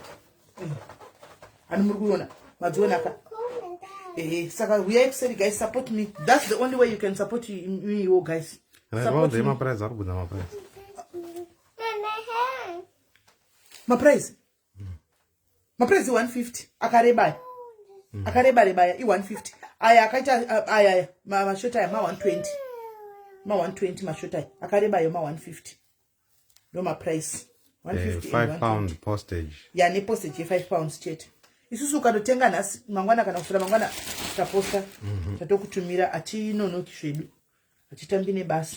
Saka support our hustle guys, support our hustle. This is my hustle guys. Mungoziva kuti ndishandi kuno ku UK guys. I don't work here. Saka you support me guys. Support me please. Support me.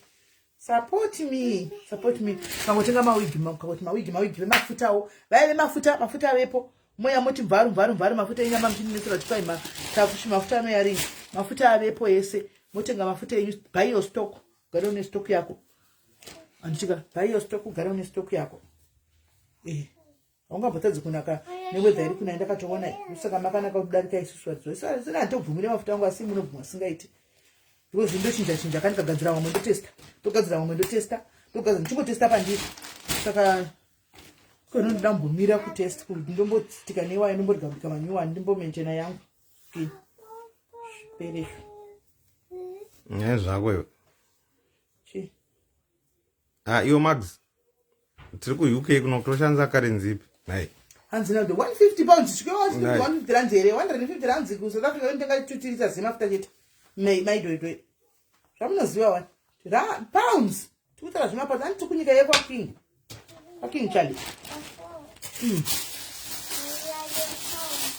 Mafuta 500 mils is £40 and give me that. The small mamo is £25.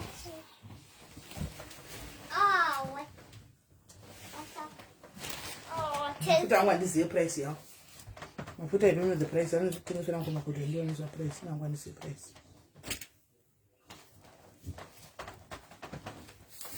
So guys, moya kuseri titengese mawigi tipedze mawigi mafuta for that kana takudzoka pa life tukuya nenyaya dzenyu zvisinei kutengesa kana kuti ndichitengeserawo vamwe vemakambani anenge andiposa mutenisa guys kuchifai vemakambani anenge andiposa mutenisa kuchifai mawigs ari kutengeswa nemaranzi ari kutengeswa kuno ku UK mawigi ari kutengeswa ku UK nemapounds guys Maya put down your top. You okay? Scanzo. No top. Wait, I don't put top. Guys, tatenda kuchechi nasuko tatiri kuchechi ku FM muno mu Liverpool kuno kwa kuchikomborera chaizvo tatina na Melissa Mkwasha my advisor. Watch out. Aiwa vasikana vanoimba vaya vedu. Aiwa. Vasikana vanoimba zimpraiser. Vanoimba. Takumbriko zvisingaiti nhasi. Hanzi oifone nyani ndikudzinga makastoma nerafu yandikupindira munhu anoda kutenga mafuta anongotenga mafuta. Ndinoda. Haasi kutenga inini. Avakuzivi. Handiziba. Ngirai ndopedza ndikuita kusunga musoro. Why are you both? Kana mutara zina basa ndokurafurai. I Chai. Uya panoda kutanga ndikudza eje mwana wangu ndozvavavinga here pa.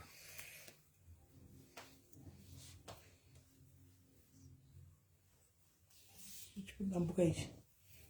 Chana chiita musoro zvinozo chitungusa chakutosvitsa.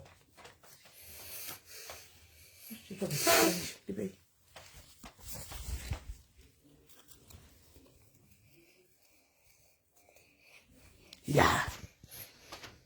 And there's yes, Zimpraise, Wangari around. Wangari around. Minima Kutema, no, Emma Stitch Max Santina Mamoy. Emma Stitch Max, I don't have. Emma Stitch Max, I do not have them. Emma Stitch Max, Antina.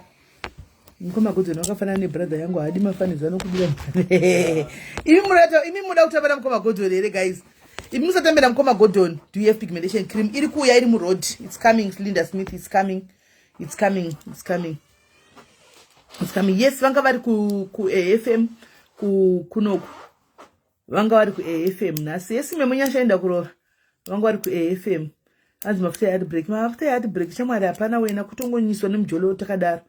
Madiro mwena ava ndambotaura wana pandikati vanodira mweya imimi musatama munafambira ivo musadaro tamba ineni ndinwa munotamba navo ava musatambe navo muchidaro Kimberly love you musatambe navo muchidaro guys modigwa mwando mukazozvichema ava vasirivo kavano ava vaitori leadership saka vanoda kuchengetedza leadership skills avo nedzo rafu dzavo idzizi indonyara manje kudira rafu zvekunyazoti bho zvino havanyazoti bho ava indonyara ini asi kuno natitenga ukiyo right. Inda kurova naime monyasha. Like pane chine chimwe here guys, support my hustle guys, support my hustle, support my hustle. Support my hustle, support my hustle.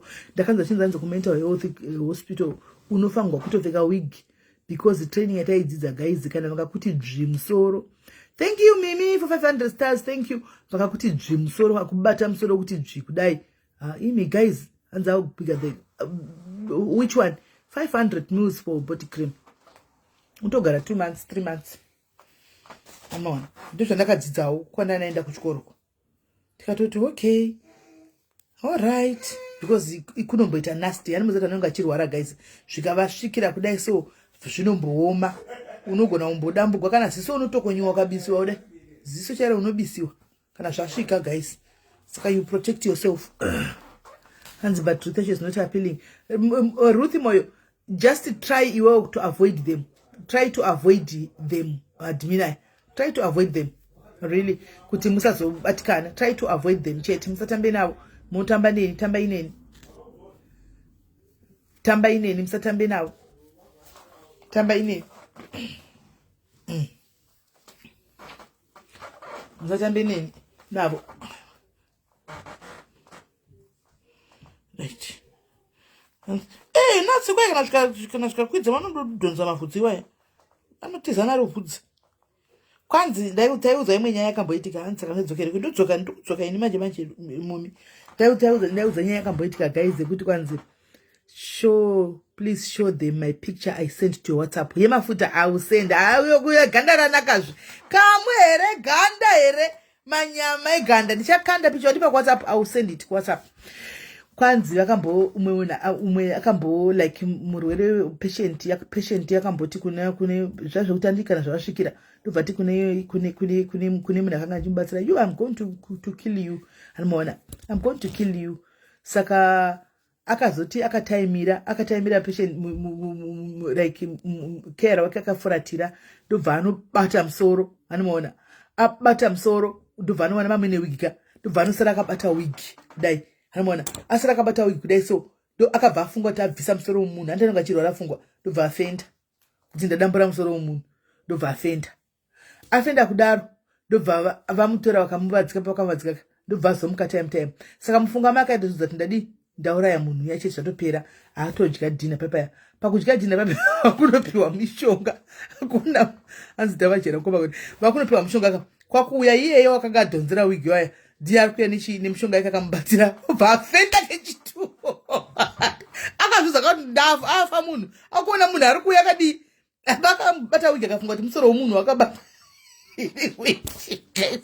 taitopuwa example iko kuchikoro kochitodzwa akati ndabata wigi ati musoro womunhu abva afenda apaona munhu akuenda mapirisi vafenda kechitu anomaona azomuka akati I killed her so I saw her bringing how come she's still alive anomaona because I killed her mfunga make karuza kuti amuuraya atora chiwigi cheche anomaona azoda amuuraya zoona munhu akutsoka kavapa mafenda akati ko munhu wabvepi munhu andauraya kechitu anomaona it was me Melly ndakatofenda ndiwe here Billy aiwa munhu akafenda mugwere ndiye anonzi akafenda vanhu vese vakati rukutuku vatatichiudzwa nyaya iyoyo vanhu vese vakati rukutuku asi chokwadi chiripo ndechekuti guys makeara ari kumo mubede itai zvakanaka munoziva ndakatodzidza chimwe chinhu wani zvimwe zvamaitaura panapa muchitaura chokwadi vari kureketa vari kudika is true because kunoiswa masecret camera manje that's one thing pane imwe incident yataitodzidziswa ipapo guys handika pakabuda complaint one kunzi pakati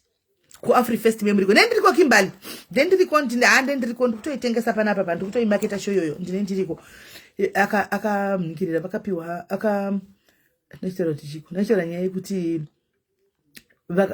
kwakaita complaint one yekuti pakati apasi kubatwa vanhu zvakanaka nditi saka zvavanoita vanoinvestigata vaya vanotumira munhu kuti nopretenda kunge munhu ari kugwara pfungwa ndendiriko means ndinenge ndiriko vatoita kunge munhu ari kugwara pfungwa vanomaona vachiita kunge munhu ari kugwara pfungwa danobva munhu atopinda vanoisa zvimasecret camera zvake zvazviya masecret camera dzimurungu iroro mai mwana ranga rine utsinye ndakangofarira kuti murungu hasi munhu mutema ranga rine utsinye mai mwana richirova mapatients umu saka mapatients aya ndofunga anenge ane maweaknesses here anotrigger like muzana anorwara nenjere pane vanhu vanenge vachitrigwa nesomething anomaona chaasingadi kutoona akachiona chichinomutrigger saka pane umwe aitrigwa neglass netoilet hamunoti mvura ikaflashwa here inomudii kana kuti chii ameno akamutora akamuvharira mutoilet umwe akamutsikirira chimuti hona achimubata musoro kumutaridza toilet yazvenharo anomaona achimukava umu kuti apfugama achimangidza it was guys abuse yanga iri imomoka makamera kana muri kera vasikana vachenjerai pamabasa apa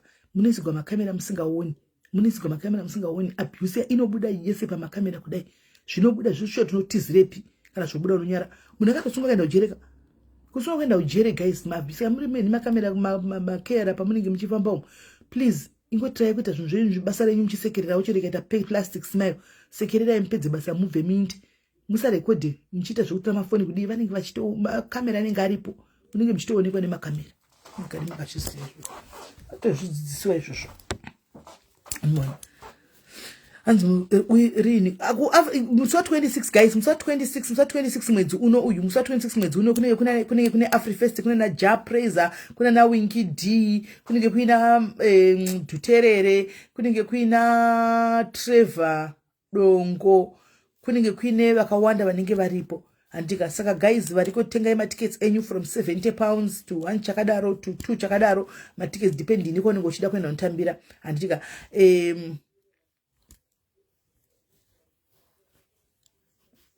okay Emily, all right, I didn't know.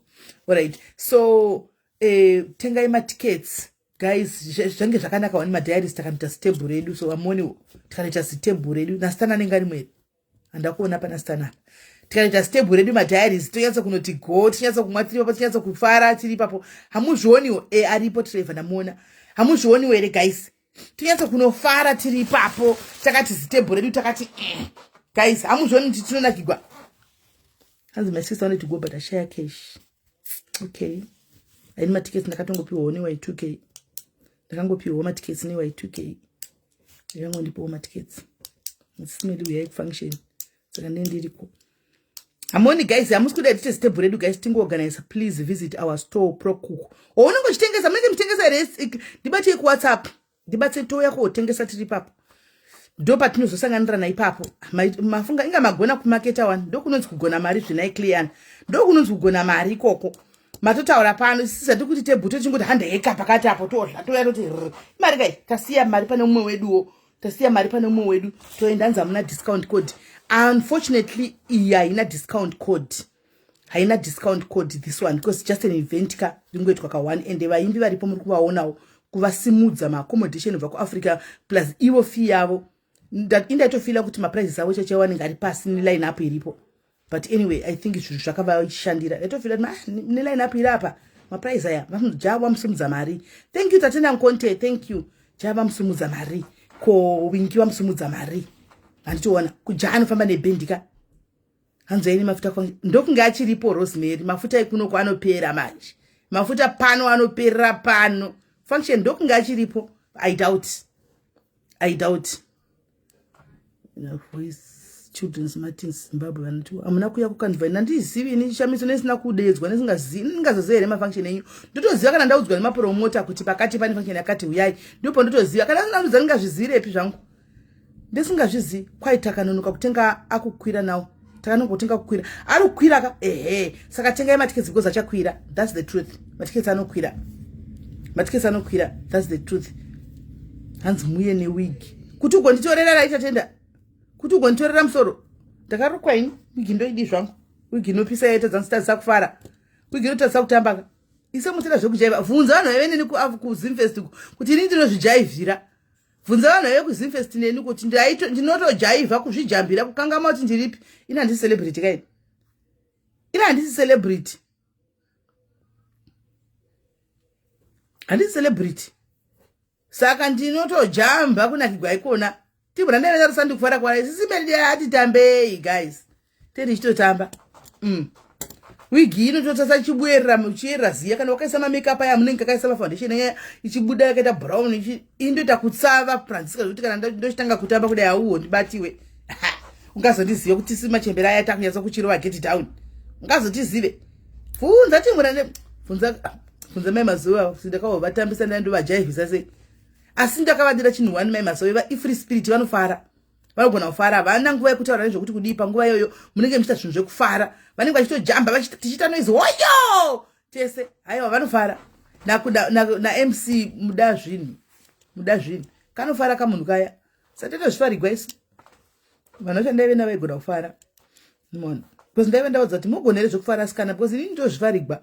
Zvokuzosara mundikwenya muchikwenyana kuti honai ndezvenyizvo. Ini ndinenge ndotofara. Ndenge ndiriko but ndichitengesa masai akaboiliswa. Simiso okay, tinotenga kana tine mari. Tinokutengera. Guys saka vangani vari kuya guys, munenge muri kuvangani vari kuya. Muri kuya here mesi guys. Muri kuya here guys. Tiite stable ready. Togona kukuga can't wait to see you sile nditokuvinga imimi. Tatenda uya ndiriko togona kuchara neY2K kana guys muri serious wada kuenda muchida tite pedu pekugara pateta kaungana titega pakona yedu. Ndogona kuchara neY2K kuti tokumbira kona yedu. Tinopiwa zvekona yedu. Togona kuchara neY2K tokumbira kona pakati. Toya toyanzoti ndokuti muzivanika muchimwa vanhu vachimwa tiri ipapo tichansojabula tiri ipapo kuti kuti wana akatanga musindo tisetorova munhu. Hanimona. Isi awenda kuna manorowa. Ukangobata wani wedu chete totokuwira tizoda kuwisa kuti nyaya itapedza kudhila nemunhu. Tozobvunza tanga achiko chii chaitika kuti urogwe paya but panguva itadzila nemunhu. Ndozvatoita isusu madiaries togwirana. Wangobata wani chete tatouya tose ipapo. Saka usazoya akapfeka dress guys. Usazoya nedress function. Pochogona ngoputika. Hanimona. Imakati amucelebrity ano name of the day. And this is celebrating which day is it? 26 Bobo. 26 August. I'm coming. Saka mai changu warikuya, mimari kuya, mwendena warikuya. Twitter ere table guys. Twitter ere kona edu. Twitter ere table. Ina ntombodi zvona na VIP kwa kuna kizi ndoda muvanhu. VIP Y2K kana makatera matiketsi pane kuti mundise kuya kamusoro ndiwedzere matiketsi ndipe vamwe. Ndindangu kusasuku. Ntamba na vamwe kusasuku. Kwanziba kuti kurova kapa. Na Jonathan kana tichitamba munhu akauya kuma function kunogwiwa noziya. Kuma function anonogwa. Wakona last time kuZimfest achirova munhu. Unoti munhu akanga achirokwa yedi angari munhu odita zomurega achirokwa here. Takamira. Tazomurega achirokwa akamira. Hazvaizoita. Let's do a table. Tava 2, 3 na mai vakomana. Mira ndinyore pasi. But guys, ini ndaorganize ka murega kuya. Ndaorganize table yemadiaries amutaura and then toda uchibepa.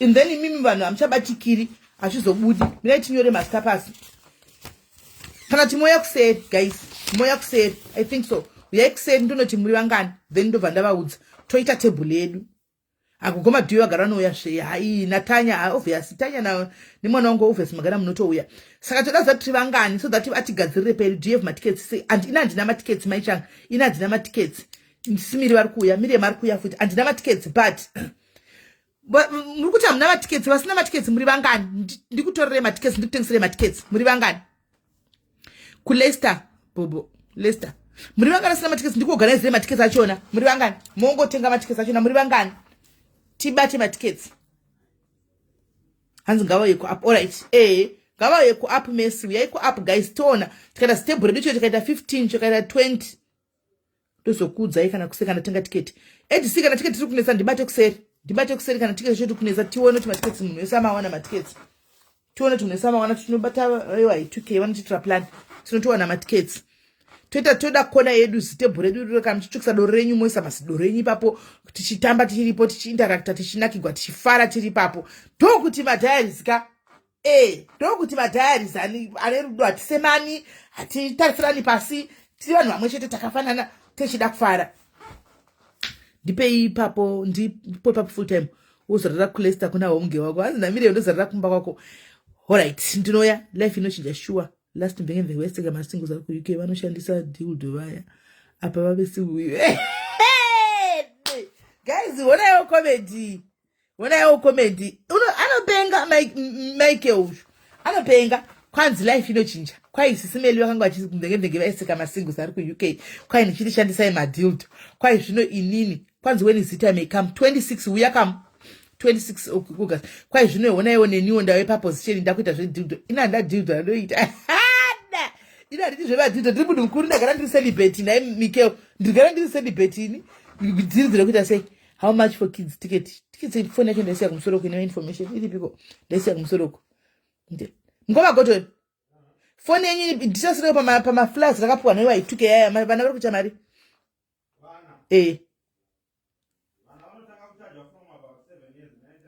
vana hanzi from 7 years Mikeo handitomboiti zvedildo ndiri munhu mukuru shamwari ndagara nditori celibate handitomboiti kana unless kauda ngonitengera kungona ngonitengera kuti ndingoriona kuti rakaita sei dzidzo rachona asi hangu handitomboida basa naro kana shungu ndoona kana shungu ona ngotengera kuti ndinoti rakaita sei kana ndariona rakaita sei ndo pangu anorida chete 17 years 25 pounds 25 pounds guys 25 pounds vana vadiki 7 years to 17 years 25 pounds and then makuru 75 pounds hanzi akwira anga ari pa 60 pounds saka anenge apa 70 pounds and then VIP sisi tikuda kuenda kumbombera tikuda VIP hakuna kidzi ku VIP zimi ndimoenda ku VIP na maini matickets nde VIP moenda ku VIP ini ndine madhairi tisu turonga zvetebhu yedu nemadhairi sipazasi tuda zitebhu redu pasi patenge tichijabula tiri saka mungona nyenyu VIP nemuzimai wenyu isu toita edu zitebhu redu pazasi kana kuti maini nogona tijoina zviri kwavari imoenda yenyu kune vamwe varume vana Mike Tashaya obviously vanenge vari kumusoro kuna na VIP maybe moenda ikoko kana ya 70 andichauya ADC difference 10 pounds difference 10 pounds zve ADC difference 10 pounds chiuya tione nhasi chiuya kuseri kuti gari taorganize nhasi tione kuti ungaona ri 60 rachona here uya kuseri kuti organize tione kuti tingaona ri 60 pounds racho here nhasi chai because mangwana unovaziva vanhu veekewe vaituke yana kutsvaga mari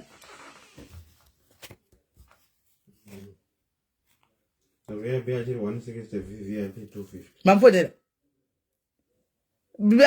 nechikwira kana kutenga kuti matiketsi VIP haina morana handidini last time ndakanga ndinero reku-VIP ndaiti sisingamboendi ku-VIP ndatozvinira kuvanhu ini VIP yei hanzi I also want 2 ema60 saka muri vangani muda matiketsi guys chega ndipewo bepa ndikombere namba ndinde kunotenga matiketsi nini kwavari ema60 kwakomana right saka pana risa da 2 handiti ndobva ndatenga inini by 2 ndotenga ne 60 pounds right pane 2 60 pounds andika poita ADC uri kuda iro 60 pounds anditi 1 saka ndane 3 andika ndane 3 vamwe vari kuda matiketsi ndivapasara matiketsi pama 60 apa tiri pama 60 guys tiri pama 60 ndivape vamwe itai fast ndikutono negotiate nevava vandakabata animaona ndivapi guys vamwe vari kuda matiketsi 60 pounds. Can I have 5 adults? 5 adults. 5 adults and 2 kids. 2 kids. All right. 7. All right. Itai fast guys. Ndoda kuti kunegotiate right diriri nasi matiketsi akukwira pano marudawo. Ndoda kuti muprice kana wakutenga final price is 60 nema charges nenge riri 60. All right, sharp. 1 plus 1 Tanya, 1 plus adult. Uri out 1 adult, 1 child, Tanya. Tanya. 1. Mims. Mims akaruda 2 kaiwe. Mims ukuda 2. Chitai fast. Mims ukuda 2. Ndanyora rako reshamwari yako Mims. Kana kunyora 2 rako nyere shamwari yako. Tanyora 2 rako nyere shamwari yako. Rako nyere shamwari yako. Umwe ndiani guys? Umwe nde upi? Just one for adult. All right. 1 adult, 2 kids. Sarah.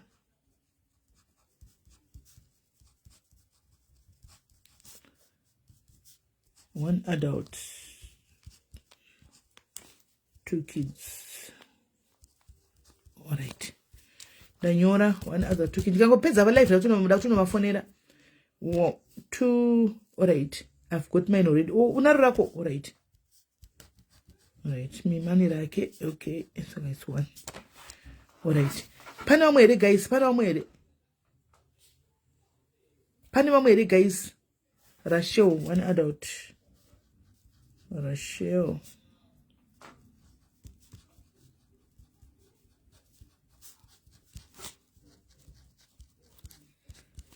Okay.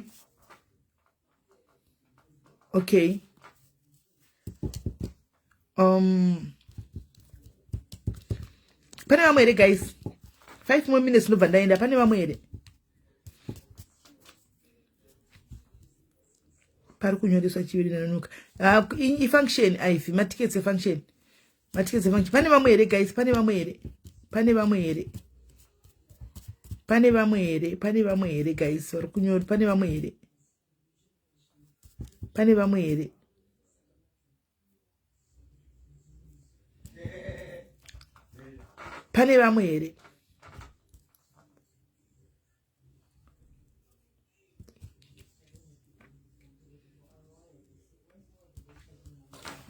guys. Pane vamwere guys. Pane vamwere. Apasina nditi. Ndombona negotiate waya. Apasina nditi.